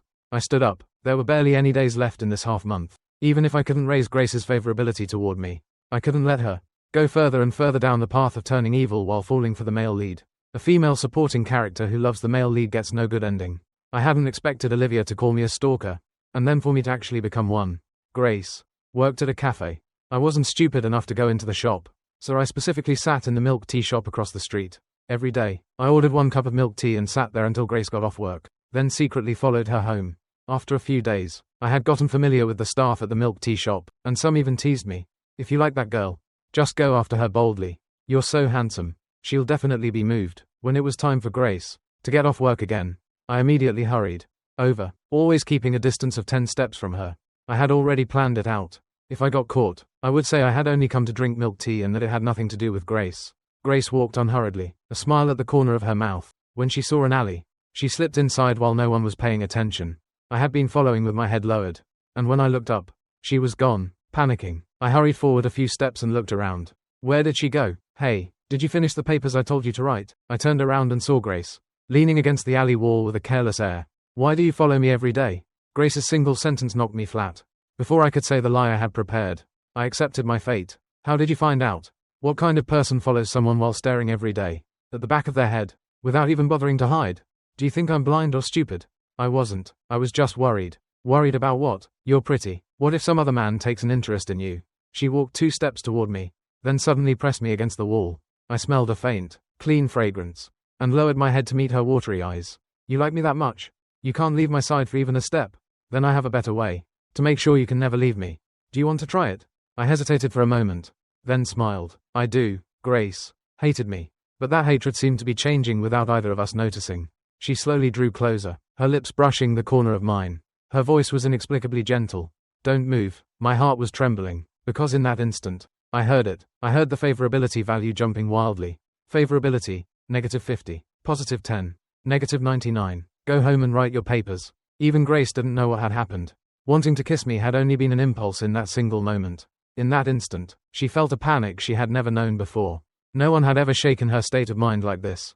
And it had only been half a month. Ethan had come out to buy stationery. When he saw Grace alone, her face flushed red. She truly was beautiful. Grace. Grace paused, then turned and met Ethan's delighted expression. He was always confident and shining, making Grace envious. Did you just get off your part-time job? The college entrance exams are almost here, and you're still working so hard. It's fine. Has Ryan Moore been bothering you lately? Do you need something? The contact information I gave you last time. I noticed you still haven't added me after so long. Grace frowned and pressed her lips together. Although some words were ugly to say, they were still true. I don't have a phone, so I don't have those apps either. Sorry. Ethan's face stiffened. Sorry. I didn't consider that. Have you decided which school you want to apply to? River City University. Really? I'm planning to apply to River City University's computer science department too. Grace looked up at him, finding that unexpected. Before she could say anything, she suddenly saw the boy behind Ethan. For one instant, Grace felt guilty. If we both go to River City University, we can be really good friends, right? I think you and I get along very well. Get along? My voice came out through gritted teeth. Then you're really damn compatible with everyone. Huh? You get along with anyone? I already told you last time to stay away from my girlfriend. Why won't you listen? Embarrassment flashed across his face. What does this have to do with you? Have some shame, will you? Grace is my girlfriend. A girlfriend only in your own imagination. Right? I instantly exploded, and was just about to rush up and teach him a lesson when a cold voice sounded. It's not his imagination. I really am his girlfriend. Let's go home. Ryan. Grace beckoned to me, then turned and left on her own, leaving both of us with unreal expressions on our faces. Coming. I happily moved to her side and handed over the milk tea I had already drunk half of. Want a taste? It's really sweet. Grace straightened her gaze, staring at the straw I had bitten. Flat. No, then I'll drink it. I didn't feel embarrassed at all. I hummed a little tune under my breath. Sometimes, Grace really wondered whether she had overthought things. Ryan Moore looked truly stupid, and he was very easy to satisfy. As long as she showed even the slightest bit of kindness, my eyes would fill with shattered starlight, glittering as I looked at her, strangely enough to move someone's heart. Along the way, I told Grace many things, like how I had seen a very naughty child at the milk tea shop, and how I had seen a couple showing off their affection. If you put this kind of effort into studying, you definitely do well. What if I can't go to school? I was instantly shocked. Grace looked a little confused. What do you mean? I mean, what if my life is really short? Have you ever heard the saying that a scourge lives for 1,000 years? You're even worse than a scourge. So there's no way you'll die young. My heart skipped, and joy appeared on my face. She didn't seem like she wanted to kill me, and that made me very happy. Then you have to live to 100 too. Boring. Just as Grace and I were discussing the continuation of life, we unexpectedly ran into Grace's mother, who had just gone out to buy groceries. Grace froze instantly, then silently turned her head away. She irritably avoided my hand. What's wrong? I'm serious. I'm going to study hard and go to River City University with you. When the time comes, let's study medicine. Okay, why are you so determined to make me study medicine? Now, there was a bit more doubt in her voice. I stammered for a long time. I just think medicine really suits you. Wearing that kind of white uniform would make you look especially charming. As if desperate to prove what I had said, I added, I'm serious. Shallow. I'm leaving first. Grace pretended that we were only ordinary acquaintances who had chatted a little. then naturally went over to help her mother carry the groceries. You got off work early today. That boy is your classmate? Does he live here too? Why haven't I heard you mention him before? Grace's mother thought the boy did not look like he came from a poor neighborhood. He was handsome, and had a good temperament too. He just moved here. Do you like him? We're only classmates. Her mother was very curious about this boy. Unexpectedly, she met him the very next day. I was carrying breakfast clumsily upstairs. Are you Grace's classmate? I was a little nervous. Yes. Why aren't you at school either? I made a small mistake at school. Mom, I wanted to ask whether Grace is home. She is. Grace's mother felt that this boy might like Grace. Can I go ask her to help tutor? Me? I won't let her help for nothing. I'm not good at studying. And she is. Go on. Between classmates, there's no need to talk about helping or not helping. Our Grace has never had many friends. If someone can talk with her, I'm already very happy. Go find her. After saying that, Grace's mother paused and added, actually, our Grace is a very good child. I know. Grace isn't just good, she's outstanding. Thank you, Mom. We'll go find her now. When Grace heard the doorbell ring, her first thought was that her mother had forgotten something. When she opened the door and saw me, she looked a little dazed. Why are you here? I came to bring you food. She frowned, but still took it from me. Actually, she had already eaten, and there were still uncleaned bowls and chopsticks on the table. She subconsciously blocked my line of sight. Seeing me craning my neck to look inside twice, she noticed my silly smile. I just saw your mom. Grace. Her eyes darkened. Did you say anything to her? No. I shook my head and played dumb, still remembering how I had once angrily said I would take my anger out on her mother. I told your mom I came to ask you for tutoring. She seemed pretty happy and told me to come find you often. Nothing else is going on, right? It's just that I didn't understand a lot of questions yesterday. I'll take a look later. Right now, there are some things that make it inconvenient for you to come in and sit. Grace glanced at the breakfast in her hand. Later, she learned that the breakfast shop was over by the park, quite far from here. Even her own mother had never taken care of her this carefully. Grace finished grading my paper, and I leaned in, seeing the page full of red check marks. I smiled. Did I improve again? There's only 1 week left until the college entrance exams. These next few days, look more at the key points I sent you. You really are very smart, but you missed too much from the previous courses. With these grades, can I go to River City University with you? I didn't care about that. If the system wanted me to complete the mission smoothly, it would definitely hand me the correct answers. Maybe, she suddenly felt that fate was truly unfair. Someone like Ryan Moore, who had always been a useless student, could actually start studying now and surpass others who had spent 2 or 3 years working bitterly. And he was handsome and rich too. A boy like that probably never lacked pursuers wherever he went. But why was he clinging to her alone? Aside from this face, she had nothing. He said every day that he liked her because she was pretty. But in reality, those rich girls were more delicate than her and knew how to dress themselves. Grace especially hated this feeling. She couldn't figure it out. Yet she wanted to. That's good. I cupped my face and smiled. I want to be with you. For the rest of my life. Grace's heart trembled because of those words. The rest of my life. She slowly lowered her head. Today, unusually, she did not mock me, but instead murmured, "Don't say things like that. I'm serious. Truer than gold. Besides, you like me, don't you?" I felt like I was testing the edge of danger, but I didn't panic at all. Grace lacked love. Many twisted people ultimately became that way because they lacked love. Of course, purebred psychos were the exception. You admitted to Ethan before that you were my girlfriend, right? I never know what's going on in your head all day. I said I won't like you. I'm just repaying kindness. You're good to me, so I'm good to you. Then if I like you, doesn't that mean you have to like me even more? The corner of my lips lifted. That's what repaying kindness really means, right? I still have a part-time job. I'm leaving first. Grace left in a bit of a hurry, not even taking her workbook with her. Fleeing in panic, I held my stomach on the couch and laughed, until tears streamed down my face. During that time, I heard the favorability value shooting upward. When it stopped at 35, it suddenly became -99. I was already used to it. The system making mistakes in an S-rank mission seemed understandable too, because my system assistant had once said it had never made it to an S-rank mission before. Grace was distracted all day. The cafe owner asked whether she had fought with her boyfriend. Grace froze, and the tips of her ears turned red. What boyfriend? The boy who hides in the milk tea shop across the street waiting for you every day. I saw you two leaving together yesterday. Isn't he your boyfriend? Grace looked at the glass window of the milk tea shop across the street. The boy's figure was not there, and suddenly her heart felt empty, as if she had lost something. That feeling came unfamiliar and fierce. No, he isn't. Grace tried to throw every thought out of her head, but things never went the way people wished. The first customer Grace served that morning was dressed head to toe in designer brands, his expression arrogant. Who is Grace? He looked like he had come looking for trouble. I'm Grace. May I ask what you need? So it's you. The mockery in the boy's eyes had already spilled out. Nice to meet you, I'm Ryan. Moore's younger brother, Logan Moore. My purpose in coming today is very simple. He pulled a bank card from his pocket. Leave my brother, leave River City. Grace felt that this scene looked familiar, as if she had seen it in some melodramatic, primetime TV show. The male lead's vicious mother would throw a stack of money in the heroine's face and say, "Leave my son." Grace had always thought such scenes could never happen in real life. Now, it seemed. Hey, so you're that mistress's son. I've heard so much about you. Logan. Logan's face instantly darkened. You're very bold. Do you know what kind of consequences you'll face for saying that? I don't know, and I haven't thought about it. If you're not here to eat or drink, please leave. Don't disturb the other customers. Logan changed tack, looking at her frivolously. I want a hand-ground iced coffee. No milk, no sugar. He pulled a $100 bill from his pocket. Here, I'm sorry. A hand-ground iced coffee is $150. Logan grew somewhat angry from embarrassment, and pulled out another $100 from his pocket. Here, keep the change as your tip. Thank you. Grace exchanged $50 at the register and really did put it into her own pocket. Seeing her movement, Logan thought that with this poor, shabby look, a $50 tip was enough to make someone serve like an ox or a horse. He really didn't know how much water had gotten into Ryan Moore's brain. When Grace came over carrying the coffee, Logan stuck out his foot to trip her. She had not expected Logan to be that blatant.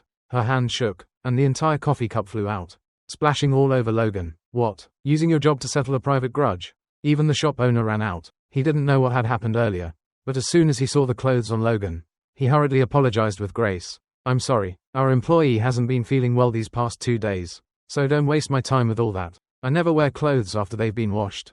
This came from Italy. I'll give you a 20% discount. $8,000. Are you here to extort people? The owner could tell it was a high-end brand, but he hadn't expected it to be this expensive. Grace lifted her eyes, somewhat unable to understand. His way of finding trouble was far too childish. Just as Grace was about to speak, I shoved aside Ethan, who had been about to come in, and practically scrambled to her side. What did you just say to her? I immediately shielded Grace. Behind me, Logan Moore. Who gave you permission to come here? Logan's difficult expression from earlier vanished completely, and he put on the act of a good younger brother. Ryan, you haven't come home in a long time. Dad and Mom asked me to come find you. I don't want to discuss that with you. What did he say to you just now? It's none of your business. This was my mistake. This shirt will be fine after washing. Asking you to pay $8,000. Isn't that just making things hard for you? Grace worked diligently at the shop, and the owner liked this child very much too, so he couldn't help speaking up for her. $8,000. I instantly exploded. Why don't you just rob someone? That scheming bitch probably came here on purpose to cause trouble and drag me home to please Dad. I had seen Grace in too many humiliating moments. She always seemed to feel that if only her life were a little prettier, things would be better. I grabbed Grace by the sleeve. Come with me. As I left, I slammed hard into Ethan and said, sorry, didn't see you there. Of course I knew. If the system hadn't suddenly reminded me that a key plot point was coming, what would have happened next? Ethan's family didn't have much money, but he had saved up a lot of New Year's money, and under these circumstances, he would help Grace out. Because she was so starved of love, she would remember even the smallest kindness for a long time, and her favorability toward Ethan would soar. I would never allow that to happen. Why are you here? Grace felt that my sudden appearance was far too convenient. She was very suspicious, though not to the point of suspecting I had arranged this whole hero saves the beauty scene. I just felt uncomfortable, so I wanted to see you. When I got to the shop entrance and saw what was happening, I rushed in. What could he do to me? Grace now suspected that in my eyes, she was some delicate little flower that couldn't withstand the slightest wind or rain.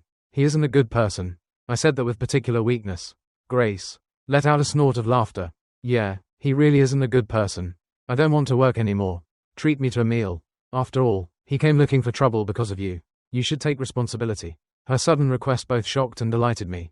Although it didn't sound like something she would say, I felt I had taken another step closer to Grace. Villain favorability was still negative, 99, and I simply assumed the system was broken. Sure, what do you want to eat? I didn't know where the rumors had come from, but at first, Grace thought my private life was messy. In reality, I really did act very casually placing my gaze on her while deliberately teasing her, which couldn't help stirring a bit of resentment in her. If her background and qualifications had been better, then I would have been at her mercy. But she wasn't. I said I liked her face, and that made her panic many times when she tossed and turned at night. If I met someone prettier in the future, wouldn't she be abandoned mercilessly? After all, I was shallow. She only wanted me to get tired of this game sooner, so I wouldn't be so restless anymore.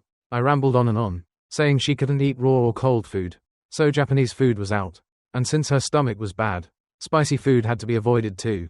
After thinking it over, I said, How about we buy some ingredients and cook at home? Actually, I know how to make a little food. Suddenly, I just want to cook for you.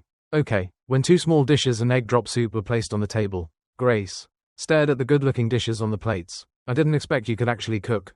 Of course. Grace paused when she picked up that bowl of soup, a strange sense of familiarity flashing through her mind. But it vanished without a trace in an instant. The next time I'm surrounded by people, will you appear too? Grace suddenly said that, then lifted her head and looked at me with an unreadable darkness. I discovered a problem the moment she said the first sentence. I had already grown so nervous that my hands started shaking, my voice stammering a little. What problem?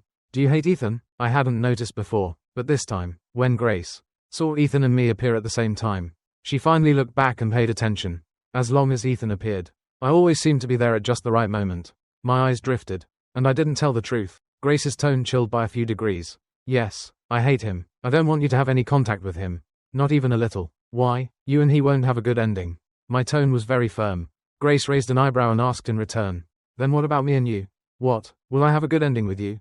I composed myself, not quite daring to say it. First of all, Grace would kill me. Although that possibility was very low now. But if I completed the mission and guided her back onto the right path, I would leave this world. A mocking smile spilled from Grace's lips, and she was about to continue eating. After a long time, I finally remembered to say, you will. I'll give you the best ending. It won't be a bad ending. I gave her a strained smile. The college entrance exams were getting closer. Grace went to school once, specifically to bring back information and tell me, come buy school supplies with me. Why are you standing there? Grace paid the bill, then turned to look at me, still standing in place. Did you not buy everything? I glanced at Ethan, whose expression was dark. No. After we left, Grace saw the milk tea shop across the street. Do you want some? I saw that you like drinking milk tea. Just now, I pointed at Ethan by the roadside, somewhat unable to believe it. Grace's face showed no expression. I want some. When Grace went to buy milk tea, my soul gradually fell back into my body. Just now, Ethan had once again run into Grace, and showed his signature sweet smile as he greeted her. What a coincidence. Running into you again. Before I could even walk over, I heard Grace say coldly, I don't think running into you is something worth being happy about. We're not close. Ethan froze on the spot, and I was dumbfounded too. Grace stuffed the milk tea into my hand, then walked forward without looking back. I had always been on the road chasing after Grace, and only when I stood beside her did her steps gradually slow. Our 2 exam rooms aren't too far apart, right? I leaned in and started a conversation. You're on the 3rd floor, and I'm on the 1st. Then after the exam, can you wait for me? Okay. On the eve of the college entrance exams, I paced back and forth in the hallway, extremely anxious. There were only 24 hours left before my death. If I could survive, Grace's mission would count as half completed. She could completely break away from the original world setting and welcome a brand new Grace. Why are you wandering around instead of sleeping in the middle of the night? Grace seemed to be going downstairs to buy something. My body stiffened. I turned and saw her long, soft hair falling obediently around her brows and eyes. Only her eyes were truly sharp, even dressed loosely and casually. She still gave off an inexplicable sense of pressure. I'm nervous. Grace lowered her eyes and looked at me for a long time. Want to go downstairs for a walk? Okay. Grace and I walked side by side, and it was obvious I had a lot on my mind. She had never been good at comforting people. When she wanted to say a few words, she looked up and met my eyes. Well, you'll always have a school to attend. The more I listened, the more uncomfortable I felt. Grace also looked irritated. What I mean is, I know my grades are bad. You don't need to remind me. But I'll work hard to get into River City University. I want to be with you. Actually, River City University isn't that great. River City Normal University is pretty good too. And it's not very far from River City University. What were you about to say just now? What do you think of me as a person? Even my voice was trembling when I asked that. Not much. I had forgotten that when it came to saying one thing and meaning another, she was. Number 1, not much. Then not much. Are you still planning to study computer science? Yeah. Then, what if, if, you met a guy gentler than me, more handsome than me, and better at talking than me? Would you like him? I don't know. I want to go back. I quickened my pace and left her behind. What did she mean? She didn't know. That just meant she hadn't fallen for me. It was normal too. How could she possibly develop feelings for someone just because of this tiny bit of kindness? Grace looked at my departing back, and felt I seemed terribly wronged, walking slowly as if waiting for her to catch up. But she couldn't deceive herself. She was afraid that if she caught up, it would all turn out to be only her one-sided wish. In that case, she might as well leave herself a little dignity. What kind of person is she? I lay in bed, overwhelmed with melancholy. If I failed, I would have to go back and complete 10 lower-level missions. I had always separated things clearly. This was only a game, but I was a little tired. No matter who I became, This place was not my home. And there was nowhere I truly belonged. A wave of confusion rose inside me. Host, you're crying. I wiped my tears away. Grace was afraid I would be late. So early in the morning. She came to knock on my door and urged me to pack up my things. I was in a daze, with many things I wanted to ask, but in the end, I said none of them. Do well on the exam, Grace said, then was about to leave. I called out, Grace, then pulled her into my arms at once. The sudden embrace made her body stiffen. I only held Grace, after enduring it for a long time. She reached out and touched my head. I was trembling. She thought I was nervous. Don't be nervous. Skip the problems you can't do and leave them for last. Also, don't fall asleep. Okay, I hope you'll be okay. No matter what you do, I'll be happy. You'll remember me, right? What are you saying? Grace frowned. Good luck. Grace kept failing to understand what I had said. When she entered the exam room, she saw Ethan by the window at a glance. The boy seemed like he wanted to strike up a conversation with her. But in an instant, the light in his eyes dimmed. The exam went smoothly, but Grace kept frowning after finishing the paper. She suspected I wouldn't be able to do it, so after thinking it over, she left the final big question blank. As for me, things also went smoothly. With the system's prompts, I knew River City University's admission cutoff for the year, so I deliberately left just enough blank to stay above the line. If Grace still insisted on choosing computer science, then I would risk my life to accompany her and get in with her. I ran fast and was the first to hand in my paper, then dashed up to the 3rd floor. Grace was still slowly packing her things in the classroom. I frowned and looked toward Ethan. The protagonist Halo really was powerful. He could even run into her during the college entrance exams. Grace looked toward the back door, and immediately after, I hugged her. The girl's fragrance lingered around me. Softness pressed close. Grace blushed a little and swayed. I held her and refused to let go. And even pulling couldn't peel me off. The exam was so exhausting. I need to recharge. Grace stopped moving at once. Ethan looked at me, and I hooked my lips at him provocatively. Ethan felt his breathing grow uneven. Grace was an ungrateful little wolf, and Ryan Moore was no good either. They really were a perfect match. Ethan lifted his head proudly and left. The classroom gradually emptied. Grace felt her body heating up. Are you done? At the dining table, I chatted on about how to tackle practice problems, my eyes shining. Grace picked the meat out of her rice bowl and naturally placed it on my plate. I was speaking non-stop and didn't notice. Grace, watching me obediently, put that piece of meat into my mouth, my eyes curving with a smile. I'm going to the restroom. Is this your wallet? I heard someone beside me speak. I snapped back to myself, turned my head, and saw the girl's clean, pretty face. Her aura was different from Grace's. She was truly clean and pure. Her brows and eyes gentle. Thank you. You're welcome. I looked at her a couple more times. Because this woman was the female lead. Is she pretty? Suddenly being asked that, I answered instinctively. Pretty. I abruptly turned my head and met Grace's dark eyes. I'm dead. Did I interrupt you looking at her? Sorry. Grace turned and left. I panicked at once and hurried after her. That's not what I meant. Move. Grace shoved me. Seeing she had already gone out the door, I panicked badly and took out my wallet to pay, only for the owner to tell me our table had already been paid for. I hurriedly chased after her. I knew it. Ryan Moore was shallow. Grace stomped hard on a pebble on the ground. Just now, she thought I had been gone too long, and worried I had been delayed by something, but when she went over, she saw me staring stupidly at that girl's back. Although she hadn't seen the girl's face clearly, she felt the girl must have been very pretty. I followed behind her pitifully. Neither of us said a word. When she went to the exam room, I finally grabbed the hem of her clothes. That person looked a lot like a celebrity I know. No need to explain. I'm not interested in these things. Right. I saw her expression just now, and almost thought she was jealous. Forget it. That kind of emotion was something Grace definitely wouldn't have. Thinking about that negative 99 favorability, I must have been flattering myself. There were 5 hours left until death. I lay on the desk in low spirits. Those 5 hours felt like years. Grace probably had no reason to kill me anymore, right? After the final exam ended, I anxiously waited for Grace at the entrance. When Grace appeared, she sensed that I wasn't in a good mood. After thinking for a moment, she wondered if her attitude at noon had been too harsh, and had scared me. She had thought it over too. There was no need for her to be angry. I was like a kite hanging high in the sky. The string was given by me, and maybe one day, I would run away. She felt it was especially unfair. Like being a fish on a chopping board, left for someone else to cut up. Can I walk back with you? Let's go. Grace didn't hesitate and went along with me. She could tell I seemed to have many things to say, but I kept stopping myself. Today, Grace, what kind of relationship are we? What do you think? I don't know. Grace's heart had already sunk. Hadn't I kept saying she was my girlfriend before? Now I didn't know. Whatever you want. I didn't know what to say. Grace saw me stay silent, endured it for a long time, then turned and asked, Are you done playing?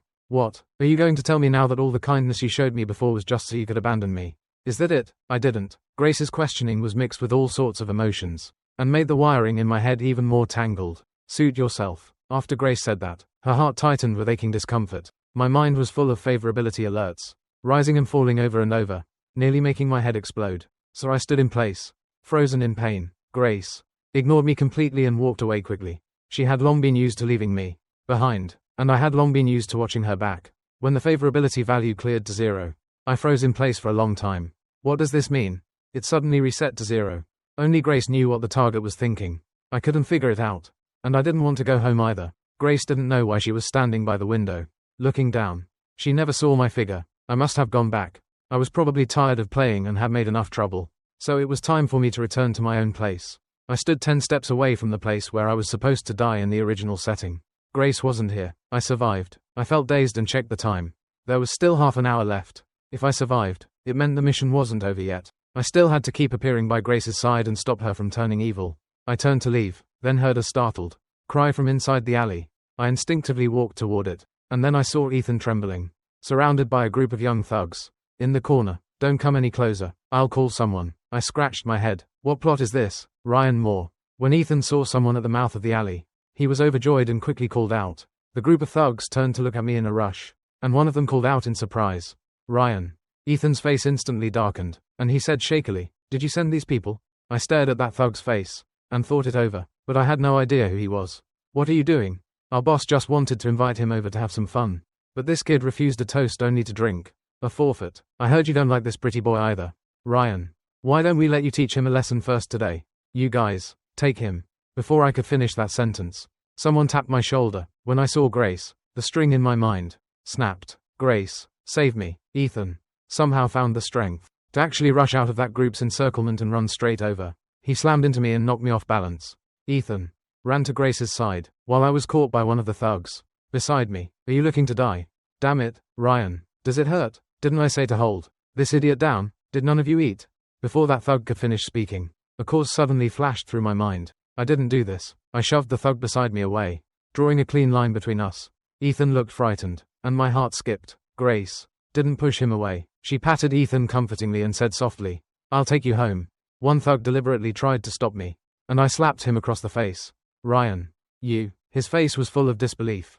I gritted my teeth so hard they creaked. If you don't know how to talk, then don't talk. And don't let me see you again. Ethan cried the whole way.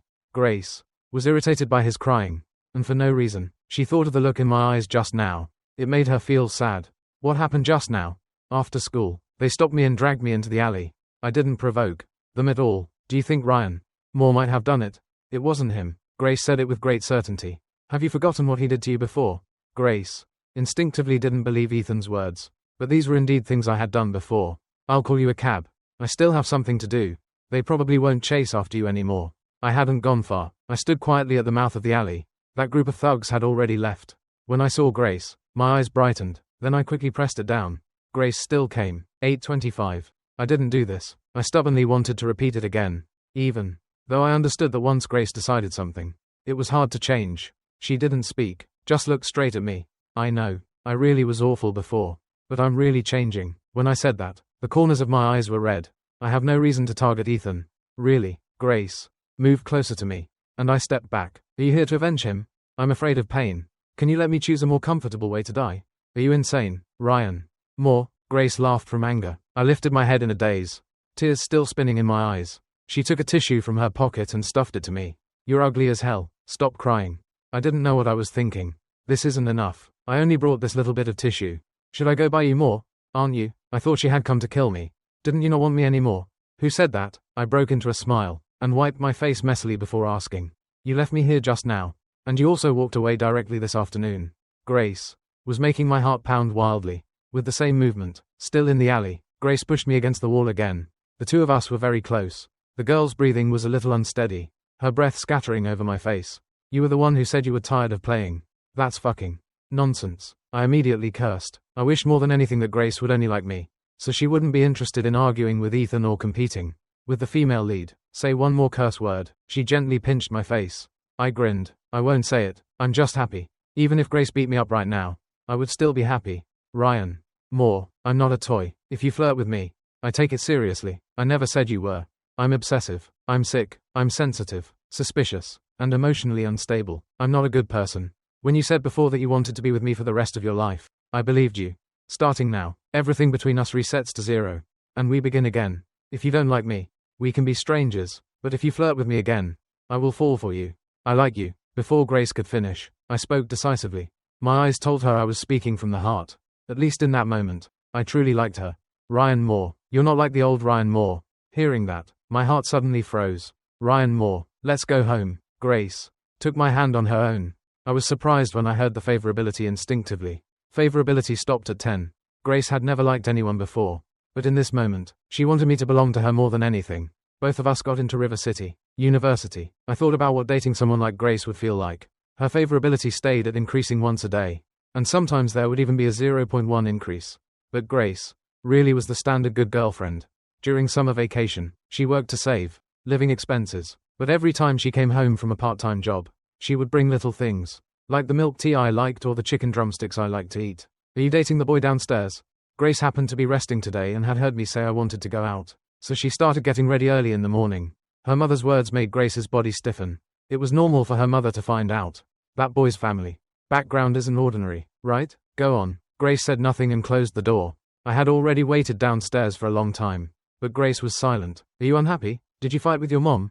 No. Grace glanced at me. I seemed like a worm in her stomach, always able to poke through the disguise she deliberately put on. You're overthinking it. Have you been in touch with your family lately? No. Liar. Grace looked at my guilty eyes but didn't expose me. I got into River City University, and my dad suddenly seemed to come to his senses. Not only did he buy that villa back, he also kept urging me to come home. Grace seemed to be in a low mood all day. No matter how I teased her, she didn't seem much happier. Now her favorability had already reached 30, and her corruption value had also dropped to 60. I was happy every day when I saw Grace. Happy for no reason at all. We sat on a bench, comfortably enjoying the evening breeze. Grace gazed at me, a little lost in thought. There's one thing I'm curious about. Why do you think I would kill you? As soon as those words fell, the smile on my face instantly vanished. This was a method I had thought of myself, thinking that if I reminded her every day, she would give up that thought. I hadn't expected it to become something she could hold against me now. But why was she suddenly asking this? Could it be that she was feeling murderous? Again, I braced myself and made something up. I had a nightmare that you tore me to pieces. That dream was way too real. As I spoke, I brought my drink to her. Try it, it's really sweet. Grace had already seen through my thoughts.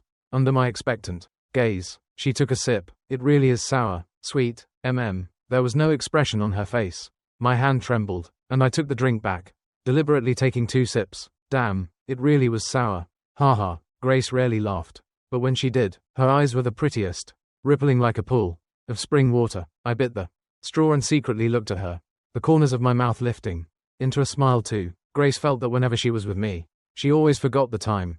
In the blink of an eye, the day came for us to report to River City University. This place was still a bit far away.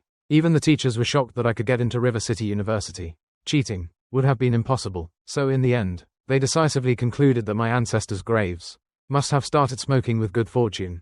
Grace and I walked together the whole way, and her graceful figure was especially eye-catching on campus, drawing the attention of many students. So as soon as I arrived at the dorm, my roommates enthusiastically gathered around me. Bro, who was that girl walking with you? My girlfriend. My words carried a hint of pride. Is she at this university too? What department? Same department as me. I study computer science. Nice to meet you. I'm Ryan Moore. However, I wasn't happy for long, because the dorm door was pushed open again, and my eyes met Ethan's outside the door, as if sparks could fly between us. Ethan's body stiffened, his jaw practically dropping. Right now, he wanted to run. Being in the same dorm as me was simply his nightmare. Haha, you two know each other? Then that's serious fate. You guys chat. I'm going to find my girlfriend. Since it was the first day for new students to report, there were also many students' parents helping them tidy up and carry luggage, so I easily slipped upstairs. Just as I was about to knock on Grace's dorm door, it opened in response. Handsome, who are you looking for? Grace looked over too and frowned. Why are you here? Grace didn't even make her bed. She walked over and took my hand. I held out several cups of milk tea. Nice to meet you. I'm Grace's boyfriend. These are for you. Grace reached out and tugged the hem of my clothes. When she saw the door move, she immediately pulled me to her side. I stared at the person in front of me. Lily Carter had probably arrived early, and already knew everyone in the dorm. Those people immediately greeted her. Lily, you're Little boyfriend came to bring milk tea. Lily looked at me, a smile spilling across her face. It's you. Do you remember me? I'm the one who picked up your wallet at the restaurant. Thank you. I smiled at her too. Grace stared at me for a long time before finally remembering what had happened, and immediately pulled me outside. Aren't you hungry? Let's go eat. Grace felt she understood very well. That girl was rich and pretty. From the way she looked, she must be unbelievably attractive to young men. Grace pulled me downstairs. Can't bear to leave. Is that girl pretty? What? She's not as pretty as you. I had already learned my lesson.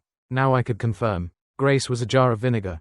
Have you looked at the class assignment list? Grace changed the subject, and only then did I remember to take out my phone. Grace had worked to earn money and bought herself one too. But she still wasn't quite used to a smartphone. She had heard it from her roommates. Don't bother looking. We're not in the same class. I felt a little dejected. I had worked hard to get in. Yet I still wasn't in the same class as Grace. The two classes even had different schedules. Oh, right. I'm in the same dorm as Ethan. I'll keep an eye on him. Why are you watching him?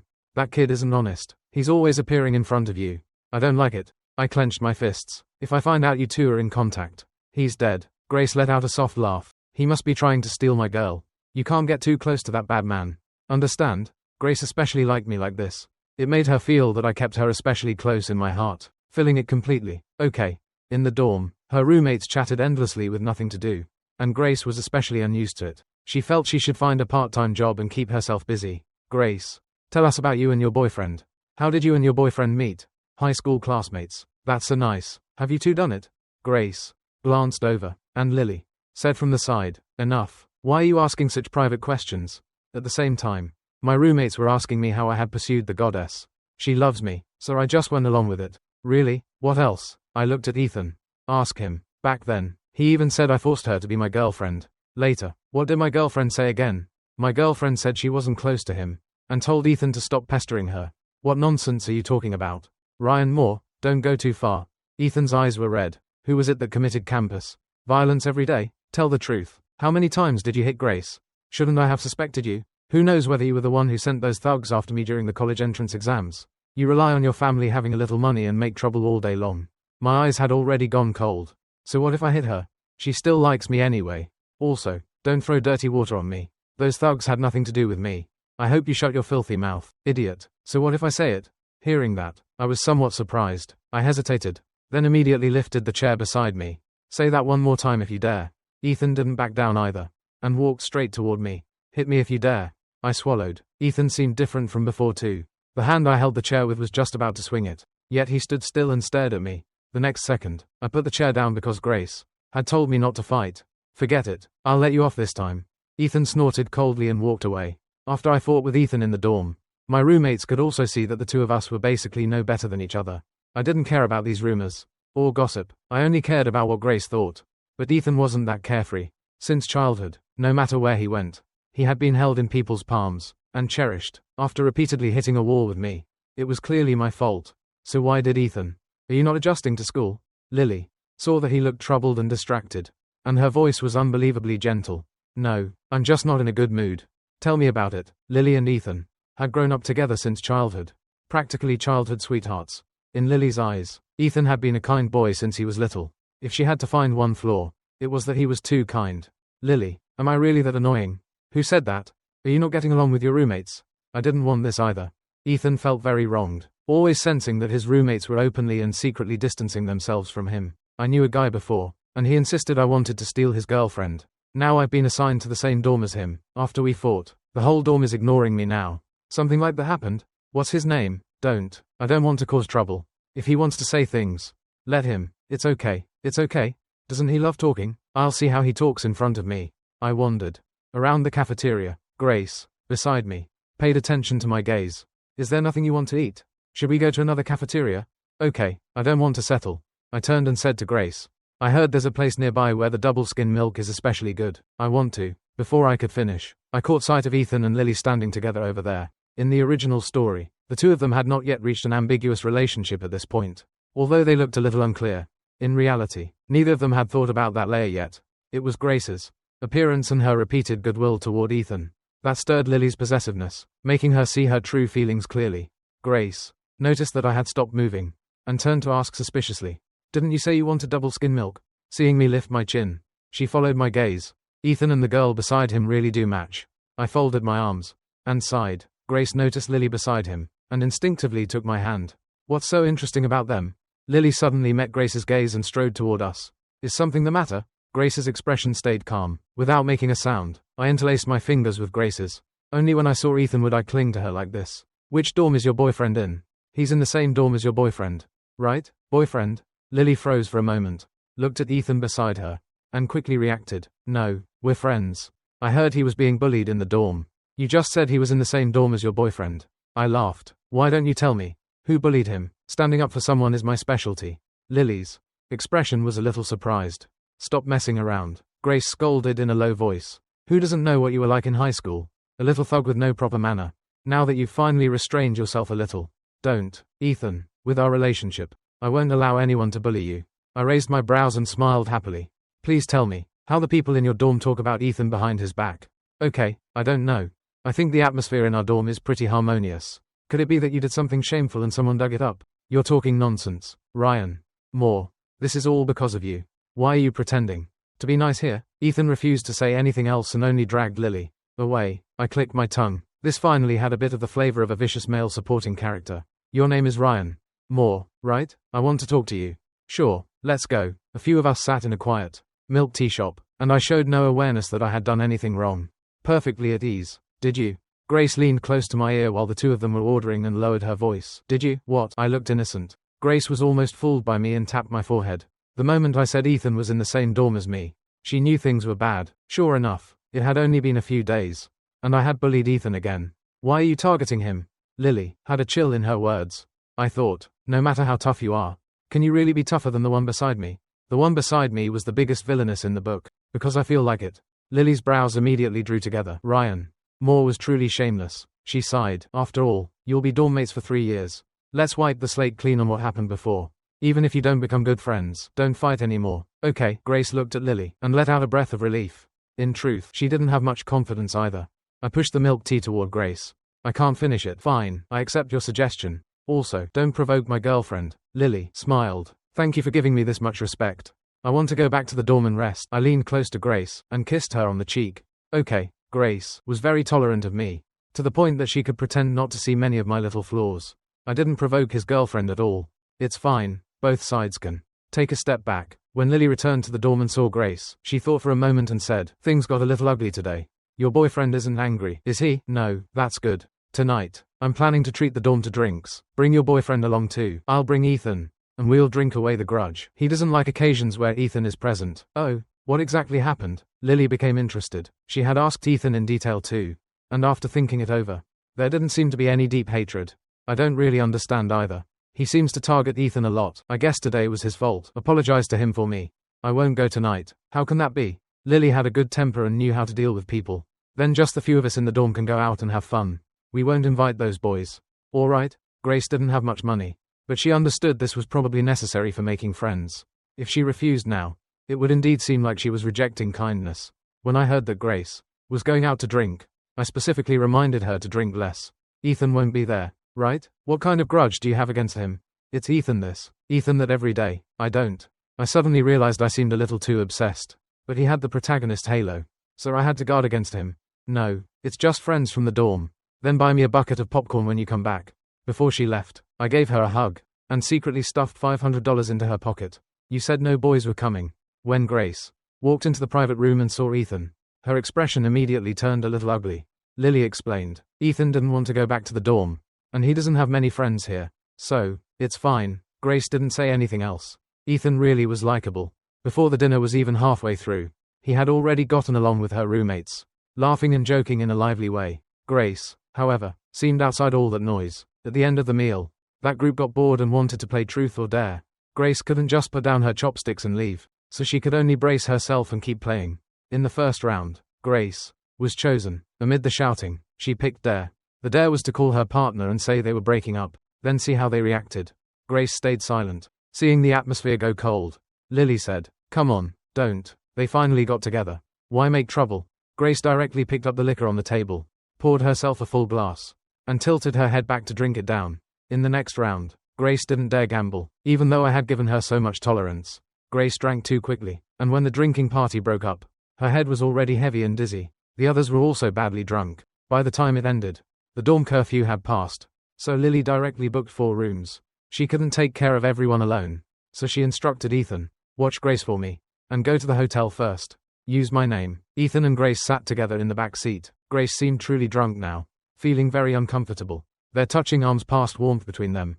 Grace's drunken eyes relaxed, and with a tilt of her head, she leaned on Ethan's shoulder.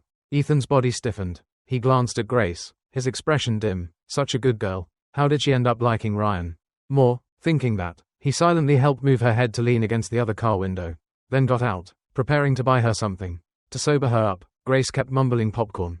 At that moment, after receiving the system warning, I hurried over to and, without a word, helped Grace out of the car, supporting her as I prepared to leave. Suddenly, a voice sounded. "Wait." I turned and saw Ethan handing me a bottle of drink. "Take it, it'll help her sober up." I froze slightly, but still took the drink and turned away. Since we couldn't go back to the dorm, I brought Grace to a hotel near the school. The girl beside me was sleeping deeply. Her brows were tightly furrowed, as if she had dreamed of something, and a blush stained her delicate cheeks. I could hardly restrain myself and reached out, wanting to touch her face, but before I could touch her, she opened her eyes, and an awkward atmosphere spread through the air. Our eyes met, and Grace's gaze trembled slightly. Then she burrowed straight into my arms. I had a nightmare. Sleep. It's late. My face turned completely red. After hearing my snoring, Grace slowly opened her eyes, tears seeping out. She hadn't dared say that in her dream. She saw the end of the alley. A knife was buried in the boy's chest as he slowly knelt in front of her, grabbing the leg of her pants. His voice twisted with pain. "Save me." The self in her dream seemed not to care about it at all, cold in a way that didn't seem human. She crouched down and patted the boy's pale face with a white-gloved hand. "Scum like you doesn't deserve to live in this world. If you want to blame someone, blame yourself for always provoking people you shouldn't. In your next life, don't meet me." It was that sentence that jolted Grace awake. She had always thought she was cold and unpredictable. After everything she had gone through with the Moore family, she had told herself since childhood that she had to take revenge by any means necessary. If Ryan Moore knew about that past, he would definitely look down on her. Grace propped herself up and looked at me for a long time. If there was a God in the heavens protecting her, then that God's name should be Ryan Moore. After she sobered up, she never fell asleep again, mainly because my sleeping posture was truly awful. I rolled around all over the bed, and from time to time, I hugged her and rubbed against her. She didn't dare move, afraid of waking me, so she stayed stiff, and endured it for the entire night. The moment I woke up, she fled into the bathroom in a sorry state, and only came out after a long while. "We should go back to school. You drool when you sleep at night. Did you know that?" I had originally been a little stirred up, thinking we had finally gained a bit of that couple-like feeling. But before the atmosphere could rise, Grace's one sentence strangled it to death. My face stayed dark the entire way, and Grace pretended not to see. On the way back, we happened to run into Ethan and Lily. "Ryan Moore, wait, I want to talk to you alone. Do you have time?" Lily called out from behind me. I only hesitated for a moment before smiling and nodding. "Sure." Lily specifically chose the school milk tea shop. When I saw Grace's expression gradually darken, I wanted to say that really wasn't necessary, but it was already too late. "Ethan told me everything yesterday. I think there should be some misunderstanding between you and Ethan. He doesn't mean to steal your girlfriend. Is that so? Did Ethan tell you what I was like in high school?" Lily fell silent. I answered myself. "I've been arrogant and unreasonable since I was a kid.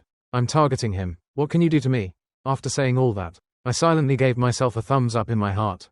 This vicious male supporting character performance was truly carried out to the fullest. "All right. My girlfriend is still waiting for me at the door." Military training passed in the blink of an eye. On the last day, all the groups gathered for a party. Both boys and girls wished they could show off every skill they had and stand out. Wasn't there a joke that went, "As long as you performed well tonight, you'd earn first choice in dating"? I found an opening and secretly slipped over to stand beside Grace, then grabbed her hand and smiled at her. The boys around us made a wave of teasing noises. She used to hate the feeling of being watched, always feeling that those people looked at her strangely. But in this moment, she enjoyed it. A boy behind us secretly passed something over. Grace hesitated and realized it was 2 bottles of alcohol. The night wind was gentle. I smiled and thanked him. "Come on, to our love that survived countless hardships. Cheers." "What countless hardships? You don't understand." I took a fierce gulp. Grace always looked like she might kill me at any moment. Cold and unapproachable. Who wouldn't be afraid? Fortunately, I had found Grace's weakness. People with psychological wounds usually lack care. If Grace had no sky, then I would work hard to become her patch of sky. The more I thought about it, the happier I became, and I directly chugged the whole bottle. After drinking it, I only felt the world spinning and my head going numb. Grace also realized something was wrong. The boy who handed us the alcohol scratched his head. I was just about to say, This is the devil's liquor I just bought. I wanted you to try something new. Your boyfriend drank it so fast. He should be fine, right? Over there, I had already fallen silent, staring eagerly at the center stage. Suddenly, the music changed. Grace got distracted for just a moment, and then she saw me slip away from her in a few quick moves, and squeeze into the middle. I gripped the bottle in my hand, clenched my teeth, and started dancing to the rhythm. Grace hurriedly pulled me away. Why are you stopping? Me? What do you think? That's my stage. What the hell are you covering for? Doesn't it look good? I used to be a top-tier celebrity. You know, Grace. I held her face and looked at her for a long time, then kissed her hard on the side of her face. Thank you. Why are you suddenly saying that? For giving me the chance to complete my mission. Grace clearly saw my lips moving, but the words in the middle seemed to have been muted like in a movie. What did you say? I said. My body suddenly convulsed, as if the pain had reached its limit, and my legs went weak as I knelt and fell to the ground. Grace watched helplessly as I kowtowed to her. Just now, I had triggered the system's protection mechanism, and it had hit me with a high-voltage shock.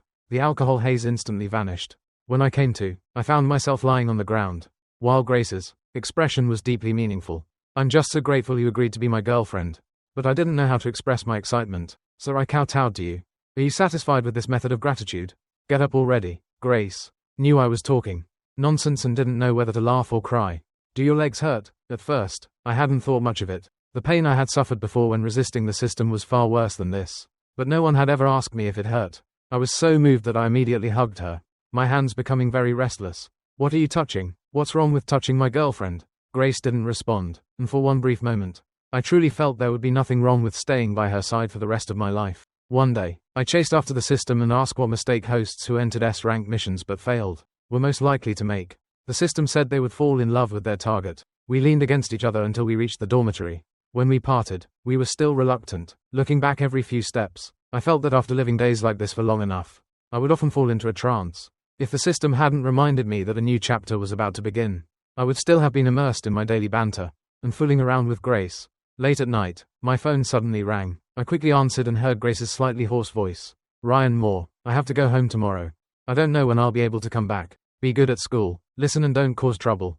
Okay, counting the dates. It was about time. Wait for me downstairs for a little while. Okay, just a little while. I want to see you. Right now. Grace was silent for a while before replying. Okay, can you tell me what happened? Grace's eyes were red, tears gathering at the corners. And when she saw me, she truly couldn't hold them back. I had never felt that knowing the future was such a painful thing. The entire world was running toward illness, entangled in suffering or driven to the extremes of sorrow and joy, while I was powerless. Target's corruption value is rising sharply. Host, please prepare. Mom is blessed by heaven. She'll definitely be fine. Look, your eyes are all red. Why don't you sleep a little more? I pulled the girl into my arms with one hand, trying to distract her. Girlfriend, we don't count as puppy love anymore, right? Can I tell your mom I'm your boyfriend? That means I've officially met your parent, right? Grace seemed to think of something and lay quietly in my arms. Come here, touch my head. Are you a dog? I heard patting someone's head can make them feel better. Shouldn't you be patting mine? Then, as I spoke, I placed my hand on her head. Do you feel better now? I thought back to when I had persuaded Grace to study medicine. There had been some selfish hope in it too. I wanted her life to get a little better. She was a genius. Maybe there would be some turning point. But life and death in this world were unpredictable, and it had no intention of sparing anyone. As soon as the two of us arrived at the hospital, Grace rushed straight to the ward. I looked toward the neighbor beside me. She was a kind-looking middle-aged woman in her 50s. Mom, hello. I just asked the doctor. Were you the one who helped pay the medical expenses? How much was it? I'll pay it back for Grace. 600. You're the boy downstairs. Are you related to her family? I'm the downstairs neighbor. But I'm Grace's boyfriend. That should count as family too, right? Could you not let her know I paid it for her? Otherwise, with her personality, she'll feel uncomfortable about it. The neighbor thought for a moment, then smiled. You're a good boy. Grace has had a hard life. Having you means she has a little more good fortune now. I used my card to pay all of her mother's recent fees by myself. I stood in front of the ward door several times, wanting to push it open and go in. But every time my hand reached out, I silently pulled it back, feeling the timing wasn't right and fearing her mother's condition was terrible, and that Grace herself would be upset watching it, leaving me tangled in hesitation. By the time I had walked in circles for the 10th time, I frowned, took out my phone, and called Dr. Allen. He was my family's private doctor and also a friend of the original owner's biological mother. He had connections in major hospitals too. Although I clearly knew the ending in the original setting, I still wanted to struggle a little so I wouldn't regret it. I couldn't even tell whether I wanted to please Grace, or simply comfort this pitiful villainess. The phone rang for a long time. I knew disturbing someone in the middle of the night was bad, but there was a reason for this. Even after being woken up, Dr. Allen didn't sound irritated. He asked patiently, "Ryan, what's going on, Dr. Allen? Do you know any skilled neurosurgeons at River City Chinese Hospital?" Dr. Allen's sleepiness vanished at once, and he hurriedly asked, "Neurosurgery? Did you get into a fight and damage your brain? Or did you smash someone else's head? Are you at the Chinese hospital right now? Wait there. I'm coming immediately." I didn't fight. The corner of my mouth twitched. Dr. Allen was good in every way, except his behavior was always so rushed and fiery that he didn't seem at all like a meticulous good doctor. I sat on the bench outside the ward. At night, there were hardly any people here, and the air conditioning always felt a little eerie. With a creak, the door sounded. I turned and saw a haggard-looking Grace. "How is she, Grace?" Grace said nothing, feeling in her pocket and taking out a few $dozen in loose change. I scratched my head, my voice growing a little louder. "I need to tell you something. Don't be angry." Grace slowly lifted her head, her eyes cold. "It's fine, whatever decision you make. I won't blame you. I just looked at the scans and diagnosis, and the result is probably bad. If you want to leave, then leave." I froze, then pulled her into my arms. "I'm not leaving." What I wanted to say was that I paid the medical expenses without asking. "I never thought of leaving you. We'll bear this together. It will pass eventually." Grace wanted to cry, even when she had been beaten so badly she was in unbearable pain. She had never shed tears, but at that moment, her hands trembled as she hugged me. "I'm so tired. Why is it always like this? I just want a quiet life. Where am I not good enough?" She looked so grief-stricken. Even her voice trembled. I gently patted her back. "Don't cry. Don't cry. I don't know how to comfort people." When Dr. Allen arrived, this was the scene he saw. He crossed his arms and watched for a long time, then frowned. He had seen this girl before. How had they ended up hugging each other? Could it be that he really had damaged the girl's brain? I turned and met Dr. Allen's intrigued gaze, my face turning red. Grace also looked over, and knowing this doctor's relationship with me was not ordinary, she took 2 steps back. I took the initiative to stand beside her. "Dr. Allen, let me introduce her. This is my girlfriend." Dr. Allen raised an eyebrow. Sure enough, she had been knocked silly. "What happened?" I asked Grace to get the diagnosis report and court scans, then sat with Dr. Allen on the long bench. "My girlfriend's mother has a tumor in her brain. I wanted to ask if you know any more capable doctors and whether you can help contact one. She only has her mom. And you're doing good deeds now?" Dr. Allen's words were half mocking. This kid had fallen in love, and even his personality seemed changed. Grace brought the documents over. Dr. Allen looked through them and frowned, falling silent without a word. The atmosphere grew colder and colder. I swallowed with difficulty. In the original setting, Grace's mother did die, but I also thought, if I used every connection I could use to find a very good doctor for her, maybe there would be a turning point. After all, someone like me, who was supposed to die, was still standing here now. Wasn't I? Tomorrow. It's very late today. I'll do my best to help. I have a friend in America who specializes in neurosurgery. I'll contact him and see if it can work. I don't dare say there's great hope. This tumor has been in her brain for a long time, and the risk is high. We'll discuss the details later. I stayed with Grace, curled up on the narrow bench for the whole night. The doctors took her mother for one examination after another. Years of wear and hardship had tortured the once gentle woman until she was half alive. "My suggestion is that you transfer hospitals." After the meeting, the doctor spoke frankly. "The surgical risk is too high. Our hospital does not have specialists with this level of technical ability. I suggest going to the capital. There are the best doctors there, but it will require a craniotomy and chemotherapy. As for the medical expenses, you don't need to worry about the medical expenses. Please help us make contact." I agreed immediately. Grace took a deep breath and lowered her head, no one knowing what she was thinking. Back then, she had transferred here from the capital, because she wanted to get farther away from the Moore family. Now that we were going back, the original plot would begin again, and it was also the plot I least wanted to go through. In the original book, Grace knelt in front of the Moore family's gate because of this and suffered endless humiliation before finally gathering the surgery fee. In the end, her mother still died on the operating table. "Why don't we not go to the capital?" I asked Dr. Allen. I called him again, and this time, Dr. Allen answered quickly. "I already asked. This surgery can be done, but River City's equipment can't support it. You have to go to the capital." Grace, standing close to me, naturally heard those words. "We'll go." Dr. Allen had already arranged everything, except for one part. He needed to get my dad's approval. He didn't dare act entirely based on my wishes. I didn't dare tell Grace, so I made an excuse about going to the restroom. Grace's mother had actually woken up long ago. After watching me leave, she opened her eyes and softly called, "Grace, Mom, don't worry. It's nothing serious. We'll go to the capital and come back very soon. Stop hiding it from me." I heard everything. I have something to say to you. My daughter has grown up. You're so beautiful. A tear slid from the corner of her eye. Mom just had a dream. I dreamed of when you were little. Back then, you were different from other children. You didn't cry or fuss. And the moment you saw me, you smiled. At that time, I thought, having you in this life was truly worth it. That boy, I like him too. He treats you well, and you must remember that. If you ever need to repay him later, treat him well too. Mom doesn't regret this life. Mom doesn't want treatment anymore. I figure, I still have a few months left, and I can help you save a little more money, so his family won't look down on you in the future. I have a way. Ryan. Mo's money. I'll pay him back too. We're going to Shanghai. Just focus on getting treated. Okay. I stood in the hospital hallway, picking at the wall paint. My dad was a little surprised when he received my call. How could he not think about his own son? But the moment he spoke, his voice was cold. What is it? Are you short on money? If you're done fooling around outside, hurry up and come home. Dad, I want to show you. A good show. As payment, please save Grace's mother. Host. Are you sure you want to do this? This is no joke. The plot afterward will become extremely uncontrollable. I understand the consequences. At 12 o'clock, after you enter the restaurant, a waiter carrying a tray will fall to the floor. The cashier at the front desk of the restaurant will look at two black ink paintings and suddenly burst out laughing. Then an old man wearing glasses will walk past you. What is going on? My dad froze in place. Everything I had told him over the phone came true one by one. In that second, he considered countless possibilities, his eyes darkening. Ryan Moore, do you really need to put on this act to trick me? The money you used to hire actors is all mine. Right now, go outside the restaurant and look at the rain. My dad walked outside the restaurant and looked up at the cloudless sky, and a trace of resentment rose in his heart. What rain? River City hasn't had rain for half a month. Do you think I don't check the weather forecast?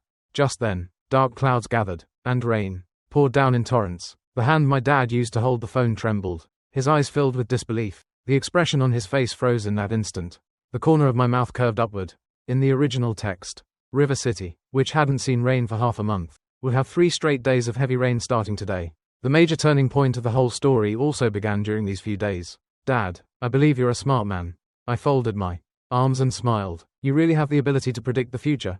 Then predict the future, and see whether it'll help you in the end. My dad lifted his lips coldly. My expression paused. Then I said firmly, you will, you definitely will. Haha, brat, take care of yourself. Dad has something to do, so I'm leaving first. In truth, my dad didn't care how much power predicting the future could bring him, nor did he care whether what I said was true or false. Saving someone was only a matter of one sentence. After all, I was his biological son. Watching his departing figure, excitement showed in my eyes, and I quickly called Dr. Allen. I asked my dad for his opinion. He's already agreed. You can arrange the hospital transfer. After saying that, I hung up. Cold sweat broke out across my forehead. The excitement on my face gradually stiffened. The strength in my body was completely drained, and with a thud, I collapsed to the ground, my head slamming hard against the floor. I couldn't force myself to hold on anymore. From the moment I started changing this matter, this pain had been building layer by layer. Dr. Allen arranged a private plane for Grace and her mother. Grace didn't see me at all on the way to Shanghai. She texted, but no one replied. She called, but no one answered. After Dr. Allen took a call, he looked at Grace gravely. I'm sorry. I can't go with you to Shanghai. My assistant will help you arrange everything in my place. Dr. Allen acted in his usual rushed way, ready to leave as soon as he spoke. Grace furrowed her brows and asked, may I ask where Ryan Moore is? Is he not coming? Dr. Allen looked serious and calm. He has something to do. His eyes were complicated. Just now, my dad had called him back in a panic, saying something had gone wrong with me. He drove all the way back at top speed, worrying about me the whole way. Grace sighed. It was better if I didn't go. If she ran into her father's family, all her humiliation would be completely exposed in front of Ryan Moore. It was her pride acting up. She didn't want to tear open all her wounds for me to see. After I lost consciousness, I had already arrived in the system's storage space. I curled up in the chair with practiced ease and reached out to grab an apple. Plot deviation, 30%. Go on, then. Which organ did you electrocute and destroy this time? Host, you really were too impatient. I don't regret it. I don't think I did anything wrong. Your mission time has been shortened by 6 months. That's not necessarily bad. If the mission followed its normal course, I would need to stay in this world for 3 years. That length of time was terrifying. Long enough that the future would become impossible to predict. I'm ready to wake up. What was the minimum standard for completing an S-rank mission again? Corruption value, 0%. Favorability, 50%. That reaches an A-level clearance. I slowly woke in the real world and immediately heard my dad roaring. What are you saying? How could my son possibly have heart failure? Mr. Moore, please calm down. I watched this farce and cleared my throat. Dad. My dad's body stiffened. He had never imagined that his arrogant, domineering son could be this fragile. Fragile enough that the slightest mistake would make even gods unable to save him. He was not used to saying warm words, so he said coldly, "How does your body feel?" "I'm fine. I just heard heart failure." "Am I going to die?" "Don't talk nonsense. It's not that serious. Just rest properly. Don't worry about anything else. I want to talk to you." My dad instinctively didn't want to talk to me. I seemed to have changed, yet also seemed not to have changed at all. "Has Grace left? What time is it already? Why are you still thinking about that girl?" "Actually, Grace is a very good person. She's as good as Mom." "What is so good about her that she's worth you doing all this?" "Because I came here for her." I said it silently in my heart. Even if you don't like Olivia, there are still other people, but none of them are Grace. I filled her with guilt and disgust. She saw the shadows of certain people in me, and she hated the feeling to the bone. "I don't agree. You know what her family's situation is. You and the Hayes girl have an engagement. Do you know how much profit is tied up in it? If you unilaterally tear up that agreement, do you know how much I'll lose? A life without money isn't easy. I know that deeply. Is that why you lied to my mom?" My dad was furious because of those words. "I told you, your mom wasn't. Money can be earned again. There is only one Grace. I might not have many days left to live. Even if I have no money in the future, it doesn't matter. Compared with money, I want to be with her more." My eyes filled with tears. "I know, Dad. You don't like me, but don't go against her. Help her. Okay, isn't she poor? I'll give her a sum of money. That's not what I want. In the future, she..." That sentence made electricity shoot straight through my entire body, and sweat broke out across my head from the pain. I collapsed and fainted. "I am Ryan Moore's father. May I ask what this is about? Did you receive the money?" Grace's heart lurched. She had already prepared herself for everything. Either choose her mother, or choose Ryan Moore. That choice left bitterness between her lips and teeth. "I received it. How is your mother?" "She went for an examination." Grace's mood was low. In order to make her break up with me, my dad had directly transferred $2 million. That money was something Ryan begged me to give. In his office, my dad irritably crushed out his cigarette. "Ryan likes you. The reason I'm giving you this money, besides helping save your mother, is that there is one more thing I want you to promise." Grace still said nothing. "What had to come would always come. You have to write me a guarantee. No matter what happens in the future, you absolutely will not abandon Ryan. If you ever have second thoughts, I have 10,000 ways to make you wish you were dead." "Thank you, sir." I naively thought I had already changed everything, yet I still couldn't resist fate's tricks. Warning, warning, trigger plot has appeared. I stared blankly at the system prompt, my expression gradually stiffening, and hurried downstairs in a rush.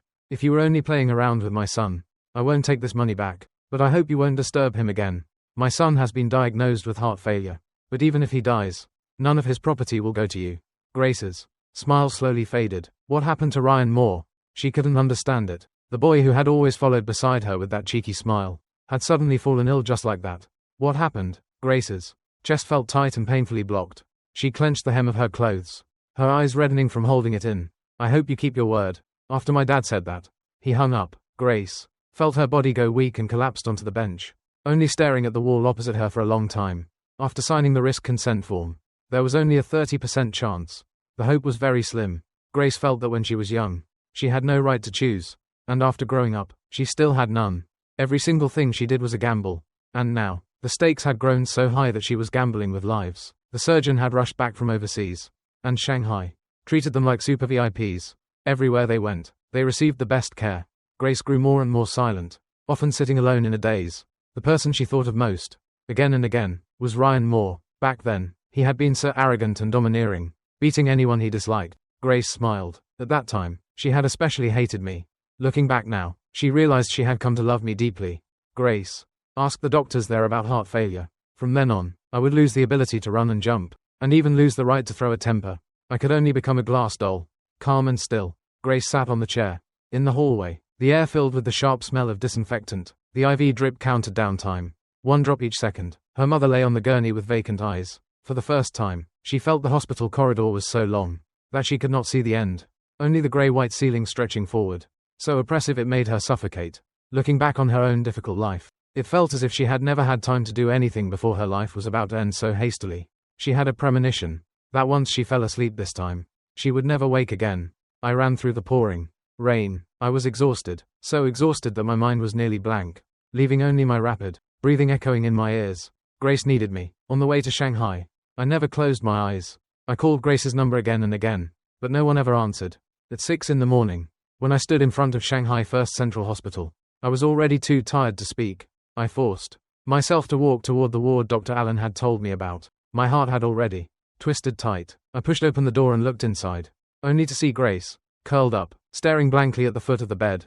I'm late. I forced those words out with difficulty. When Grace saw me, her smile was strained. My mom is gone. She'll never come back again. Before she could finish, I threw myself over and hugged her. I'm sorry. I'm so sorry. Grief spread through the tiny room. All along the way, I had told myself countless times to be stronger.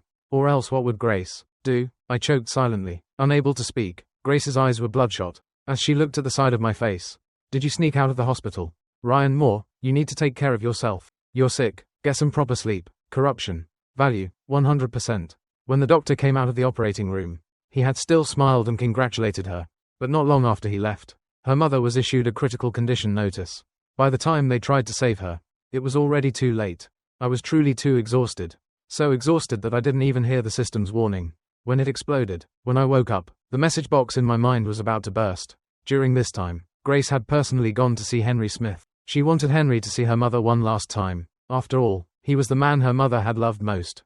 The person she had not wanted to disturb even in death. These years, Henry had been tightly controlled by the wealthy heiress, Vivian Lee. So every now and then, he would think of that mother and daughter. He did feel guilt, but he did not dare to look for them. When Grace came, Vivian happened not to be there. So Henry went with her. My mom was still thinking about you before she died, but she didn't want you to know about this. Now that you've seen her one last time, I'm going back to River City. This is also the last time we'll meet as father and daughter. Go back. I didn't tell anyone about this. I'm tired, so I'm leaving. Grace, I'm sorry. The moment she walked out, she saw me standing at the door of the morgue. Is the man inside your father? No, my dad died a long time ago. I stood beside her and watched as she completed her mother's funeral alone. She did not bring her back to River City as she had told Henry, but used the money my dad had given her to buy a cemetery plot. On the day of the burial, the rain fell lightly, thread by thread, like the world's final mercy toward us. I watched her grab a handful of soil from the grave, put it into a bag, and tuck it into her pocket. She would come back, very soon. Judging from how things were now, she would probably follow the original plot. Right? Most likely. In the original setting, Grace stayed in Shanghai for a month. During this month, she would find a way to get close to Vivian, Lee's daughter, planting the cause and effect until the game formed a year later. Are we going back to River City? Grace's hand carried a trace of coldness. She wanted to reach out and hold mine, but her hand was too dirty, and she was afraid of dirtying me too, so she obediently lowered it without a word. The two of us walked through the cemetery. There was no one around except us. This was probably the most miserable funeral I had ever seen. Bar none. I knew the original plot had still changed, but without understanding how, I could only watch quietly. Grace, you have to believe. There will also be someone in this world who will risk everything for you. Those words sounded vague and distant, making fear rise in Grace. She did not understand where that feeling came from either. Your illness. I'm fine. I'm doing great. You said you would live to 100 with me, and give me a good ending. Grace's words were so aggrieved that, seeing her like that, my body trembled. Leaving aside the fact that I couldn't spend a lifetime with Grace here, from how things looked now, there might not even be a good ending. I stayed silent for a long time. Grace watched the rainwater flow through the gaps between her fingers, leaving only faint tear-like traces. She could not hold on to water, and she could not hold on to anyone. You have to do what you promised me. I only have you left. After returning from Shanghai, I tossed and turned in my hospital bed all day, thinking of a countermeasure. I had made her like me, but the corruption that was supposed to happen still hadn't decreased at all. I only had 6 months left, nowhere near enough for Grace to carefully lay out this scheme. I frowned. I absolutely would not allow Grace to fall into the abyss. Once she fell, there would be no chance to turn back. The system seemed to sense my thoughts and quickly stopped me. Host, think carefully. Since Grace is determined to do these things, then why can't I do them for her? If I become the greatest villain, then she won't have to be the villain. That's also a kind of salvation, right? A bold idea formed in my mind. Grace, I'll take your sins for you. I told you to leave this place forever. If I find out you've stepped into Shanghai even once more, you will pay the price. That voice lingered by her ear like a demon. Impossible to drive away. Grace woke with a start. All these years, she had never actively provoked anyone. She had always survived, humbly, barely clinging to life. She had never thought of becoming anyone's obstacle. But some people simply found her an eyesore, and kept forcing her toward a dead end. The doctor handed her that film and said someone had unplugged her mother's equipment, and that an unknown object in the wound had caused irritation and infection. The people present all protected one another. The surveillance had also conveniently malfunctioned. They refused to tell the truth and did not dare tell the truth. A deep powerlessness took root in her heart, like an invisible hand choking her throat. Vivian Lee, The stupidest thing you ever did in this life was not killing me too. I will come for you. I lay in bed, thinking through my plan. In the original book, Grace approached Sophia Smith back then, the Smith family's publicly recognized only daughter, and she was the one who led Grace step by step into hell, ending in complete ruin. Grace also had someone seduce Henry. Under the blow of her daughter being imprisoned and her husband cheating, Henry's current wife, Vivian Lee, was pushed to the edge of collapse. Yet what broke her most was that Henry poisoned himself and left behind a will, stating that Grace owned all his shares. That will really had been written by Henry himself. After he learned what Vivian Lee had done to Grace and her mother, he secretly wrote it. Maybe it was so his own conscience could feel a little more at ease. Under the known conditions, I had to find a way to stop Grace from acting, but I also couldn't be the one to actively advance the plot. I thought it over all night and still got nowhere, until the next morning, when my dad came over. After learning that I had forced myself out while sick just to look for Grace, he was so angry his teeth itched. In the end, he had been too harsh on this son. Someone else had given me a little sweetness, and I had been lured away. My dad carried a jar of chicken soup. The first time I smiled at him, he knew nothing good would come of it. Dad, do you want to expand into Shanghai? My dad was silent for a long time before saying, children should stay out of adult matters. Grace's mother died. When I said that, my face showed not the slightest emotion. So rational it made even my dad feel unfamiliar and afraid. Vivian Lee caused it. Guess what Grace wants to do most? She needs a knife. If I can help her get that knife now, she'll peel a layer of skin off the Smith family for me. If that blade points at the Smith family's only daughter, Sophia Smith, guess what will happen? My dad stared straight at me. Was this still his useless son? Did Grace tell you this? How could she possibly tell me these things? If she taught you to say this, then that person is a knife herself. How do you know her blade won't point at you? Someone like that is far too dangerous. You're my son. I won't hurt you. I can't guarantee that. I just don't have much time left. I've already worked this hard, and I don't want to fail and return empty-handed. My dad actually did think this was a good opportunity. It seemed he had to go meet Grace. I was forced to stay in the hospital for more than half a month. Grace seemed to have gotten busy and rarely came over.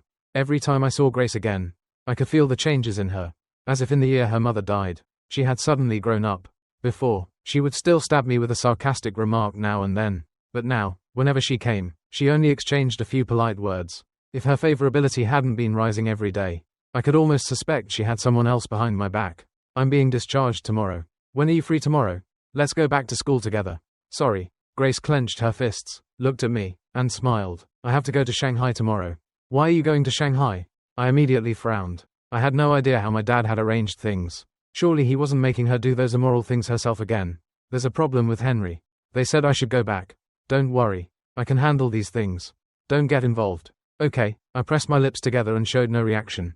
A road one chose had to be walked to the end, even if the path ahead was uncertain.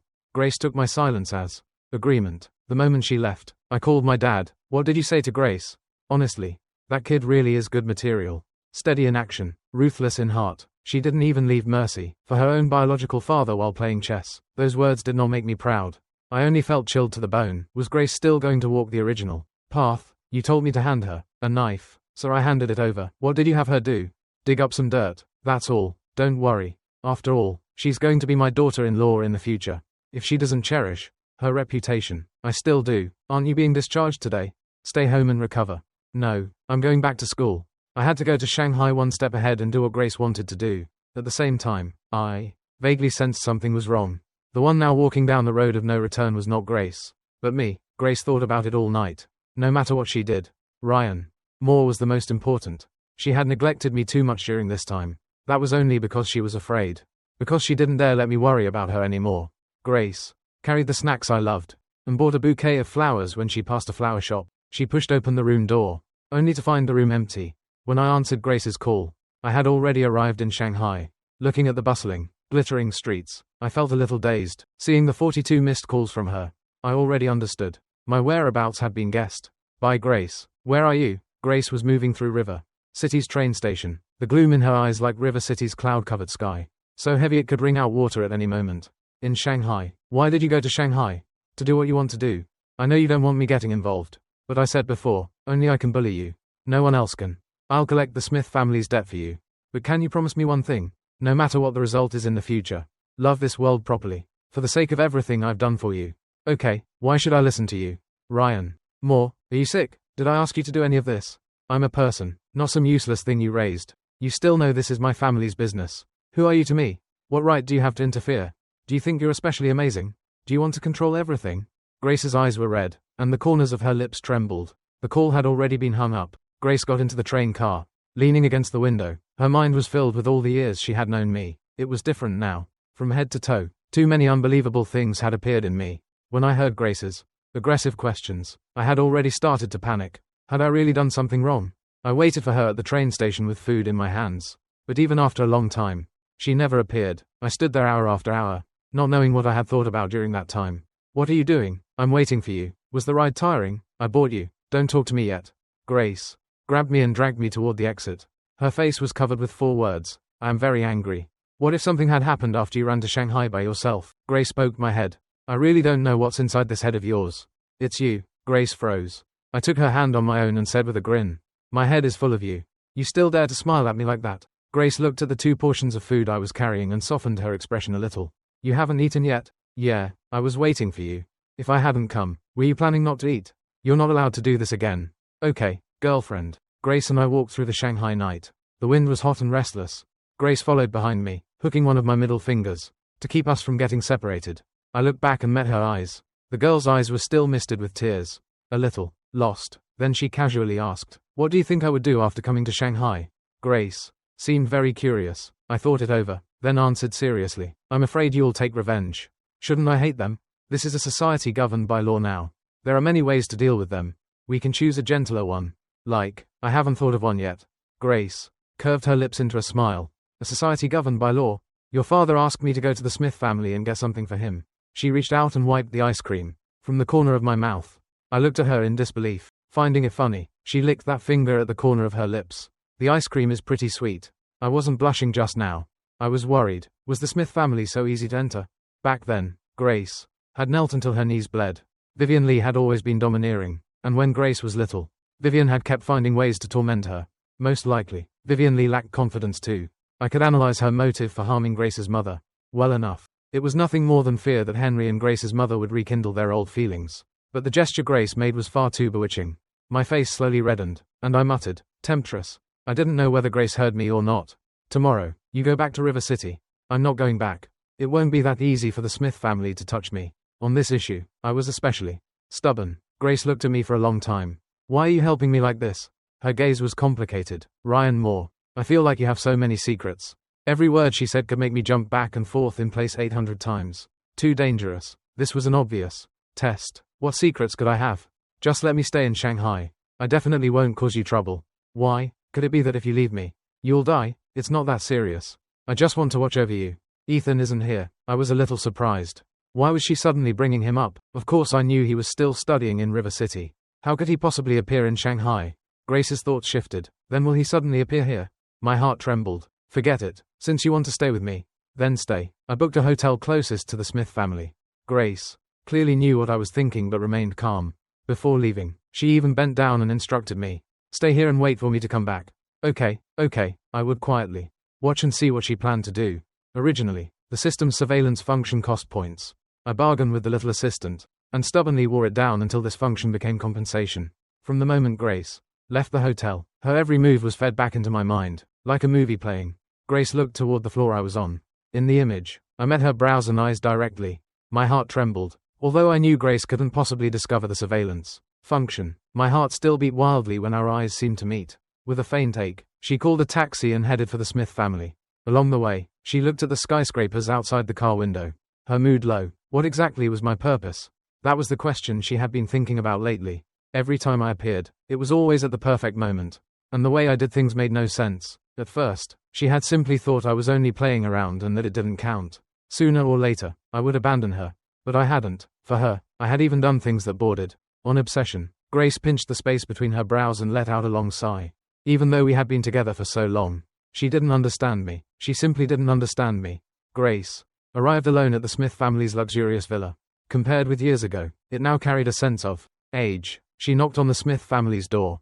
This was different from the original book. In the original book, Grace had first gotten close to Sophia Smith, and the moment Sophia brought her to the family banquet, Vivian Lee's face had truly been colorful. But this time, Grace directly came to their door. During this brief yet long minute of waiting, Grace looked calm on the surface, but in reality, her palm was already damp. Vivian Lee opened the door and froze when she saw Grace.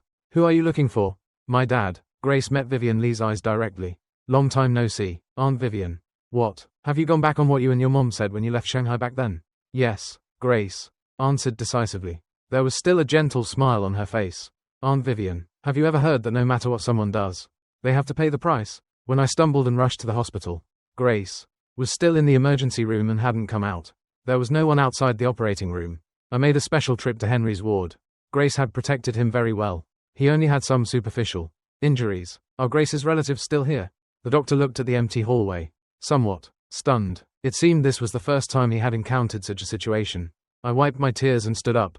Hello, I'm Grace's boyfriend. How is she now? The surgery was successful and is being wrapped up. We need you to sign something. I glanced at it. It was the medical bill.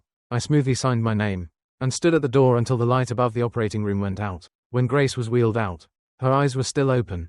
Grace. I hurriedly moved closer and wanted to hold her hand, but her body was covered in wounds, and I was afraid that one careless movement would hurt her. Why are you here? How are you? I'm fine, just a little dizzy. The patient is very weak right now and needs rest.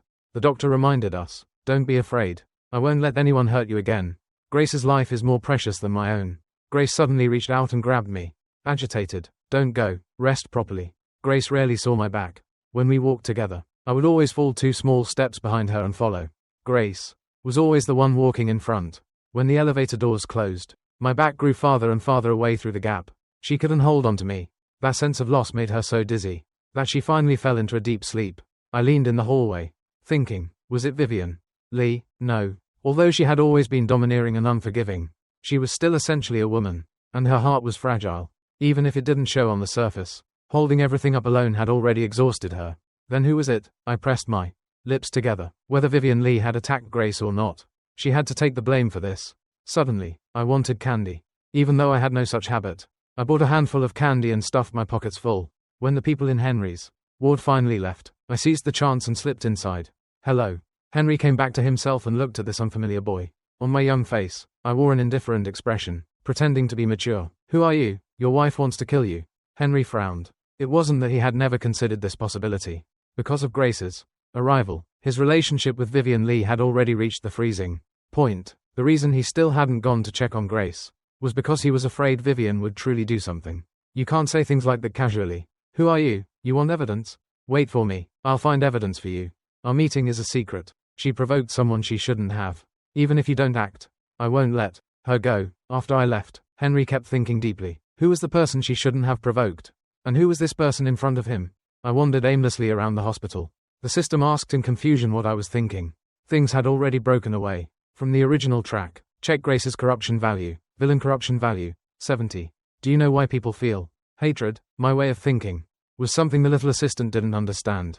So it could only ask blankly. Why? Because they have suffered prejudice. Because they are powerless. Because they are unwilling to accept it. Although I don't understand how your system defines corruption value, I don't think this counts as Grace turning evil. This should be an emotion any normal person would have, wanting her to live peacefully and be a good person under these circumstances. Forget Grace.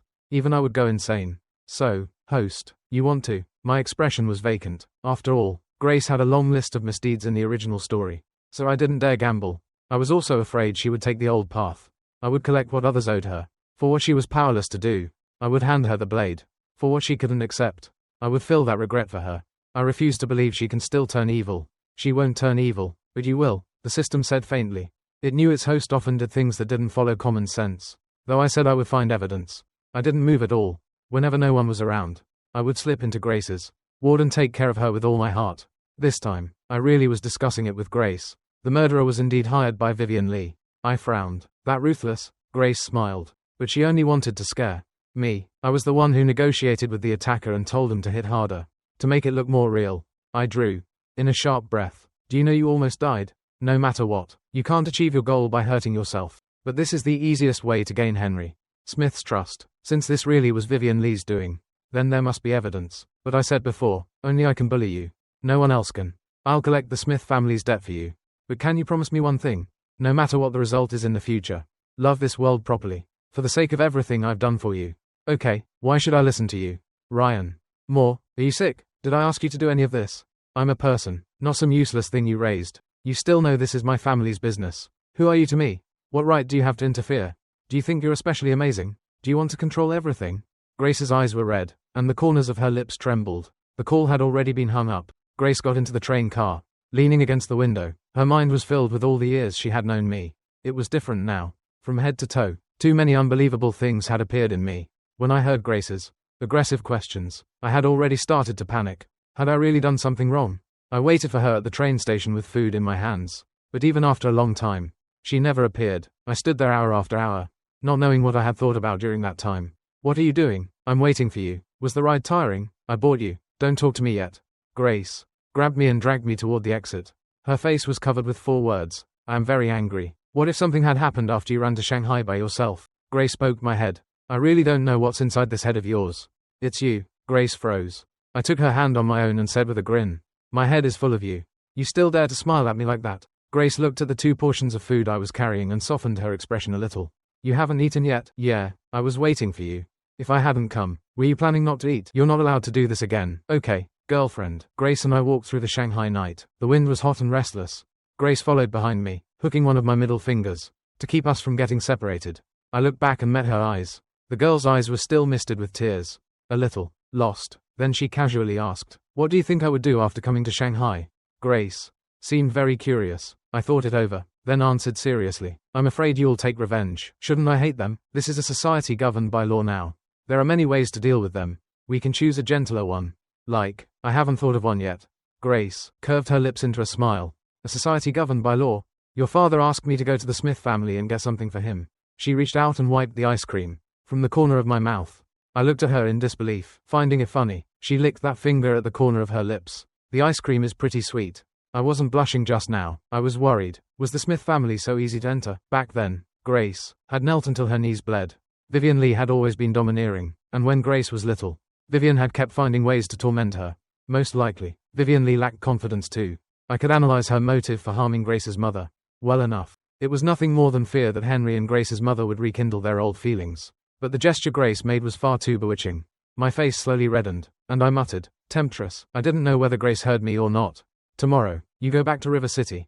I'm not going back. It won't be that easy for the Smith family to touch me. On this issue, I was especially stubborn. Grace looked at me for a long time. Why are you helping me like this? Her gaze was complicated. Ryan Moore. I feel like you have so many secrets. Every word she said could make me jump back and forth in place 800 times. Too dangerous. This was an obvious test. What secrets could I have? Just let me stay in Shanghai. I definitely won't cause you trouble. Why? Could it be that if you leave me, you'll die? It's not that serious. I just want to watch over you. Ethan isn't here. I was a little surprised. Why was she suddenly bringing him up? Of course I knew he was still studying in River City. How could he possibly appear in Shanghai? Grace's thoughts shifted. Then will he suddenly appear here? My heart trembled. Forget it. Since you want to stay with me, then stay. I booked a hotel closest to the Smith family. Grace clearly knew what I was thinking but remained calm. Before leaving, she even bent down and instructed me. Stay here and wait for me to come back. Okay, I would quietly watch and see what she planned to do. Originally, the system's surveillance function cost points. I bargained with the little assistant, and stubbornly wore it down until this function became compensation. From the moment Grace left the hotel, her every move was fed back into my mind, like a movie playing. Grace looked toward the floor I was on. In the image, I met her brows and eyes directly. My heart trembled. Although I knew Grace couldn't possibly discover the surveillance function, my heart still beat wildly when our eyes seemed to meet. With a faint ache, she called a taxi and headed for the Smith family. Along the way, she looked at the skyscrapers outside the car window, her mood low. What exactly was my purpose? That was the question she had been thinking about lately. Every time I appeared, it was always at the perfect moment, and the way I did things made no sense. At first, she had simply thought I was only playing around and that it didn't count. Sooner or later, I would abandon her. But I hadn't. For her, I had even done things that bordered on obsession. Grace pinched the space between her brows and let out a long sigh. Even though we had been together for so long, she didn't understand me. She simply didn't understand me. Grace arrived alone at the Smith family's luxurious villa. Compared with years ago, it now carried a sense of age. She knocked on the Smith family's door. This was different from the original book. In the original book, Grace had first gotten close to Sophia Smith, and the moment Sophia brought her to the family banquet, Vivian Lee's face had truly been colorful. But this time, Grace directly came to their door. During this brief yet long minute of waiting, Grace looked calm on the surface, but in reality, her palm was already damp. Vivian Lee opened the door and froze when she saw Grace. Who are you looking for? My dad. Grace met Vivian Lee's eyes directly. Long time no see, Aunt Vivian. What? Have you gone back on what you and your mom said when you left Shanghai back then? Yes, Grace answered decisively. There was still a gentle smile on her face. Aunt Vivian, have you ever heard that no matter what someone does, they have to pay the price? When I stumbled and rushed to the hospital, Grace was still in the emergency room and hadn't come out. There was no one outside the operating room. I made a special trip to Henry's ward. Grace had protected him very well. He only had some superficial injuries. Are Grace's relatives still here? The doctor looked at the empty hallway, somewhat stunned. It seemed this was the first time he had encountered such a situation. I wiped my tears and stood up. Hello, I'm Grace's boyfriend. How is she now? The surgery was successful and is being wrapped up. We need you to sign something. I glanced at it. It was the medical bill. I smoothly signed my name and stood at the door until the light above the operating room went out. When Grace was wheeled out, her eyes were still open. Grace. I hurriedly moved closer and wanted to hold her hand, but her body was covered in wounds, and I was afraid that one careless movement would hurt her. Why are you here? How are you? I'm fine, just a little dizzy. The patient is very weak right now and needs rest. The doctor reminded us. Don't be afraid. I won't let anyone hurt you again. Grace's life is more precious than my own. Grace suddenly reached out and grabbed me. Agitated. Don't go. Rest properly. Grace rarely saw my back. When we walked together, I would always fall 2 small steps behind her and follow. Grace was always the one walking in front. When the elevator doors closed, my back grew farther and farther away through the gap. She couldn't hold on to me. That sense of loss made her so dizzy that she finally fell into a deep sleep. I leaned in the hallway, thinking, was it Vivian Lee? No. Although she had always been domineering and unforgiving, she was still essentially a woman, and her heart was fragile, even if it didn't show on the surface. Holding everything up alone had already exhausted her. Then who was it? I pressed my lips together. Whether Vivian Lee had attacked Grace or not, she had to take the blame for this. Suddenly, I wanted candy. Even though I had no such habit, I bought a handful of candy and stuffed my pockets full. When the people in Henry's ward finally left, I seized the chance and slipped inside. Hello. Henry came back to himself and looked at this unfamiliar boy. On my young face, I wore an indifferent expression, pretending to be mature. Who are you? Your wife wants to kill you. Henry frowned. It wasn't that he had never considered this possibility. Because of Grace's arrival, his relationship with Vivian Lee had already reached the freezing point. The reason he still hadn't gone to check on Grace was because he was afraid Vivian would truly do something. You can't say things like that casually. Who are you? You want evidence? Wait for me. I'll find evidence for you. Our meeting is a secret. She provoked someone she shouldn't have. Even if you don't act, I won't let her go. After I left, Henry kept thinking deeply. Who was the person she shouldn't have provoked? And who was this person in front of him? I wandered aimlessly around the hospital. The system asked in confusion what I was thinking. Things had already broken away from the original track. Check Grace's corruption value. Villain corruption value, 70. Do you know why people feel hatred? My way of thinking was something the little assistant didn't understand.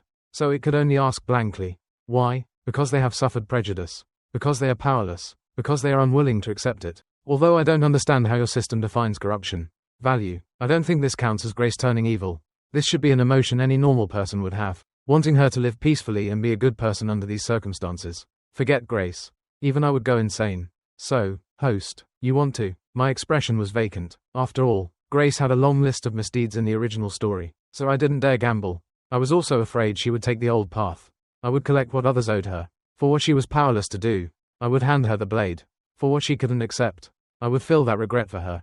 I refuse to believe she can still turn evil. She won't turn evil, but you will, the system said faintly. It knew its host often did things that didn't follow common sense.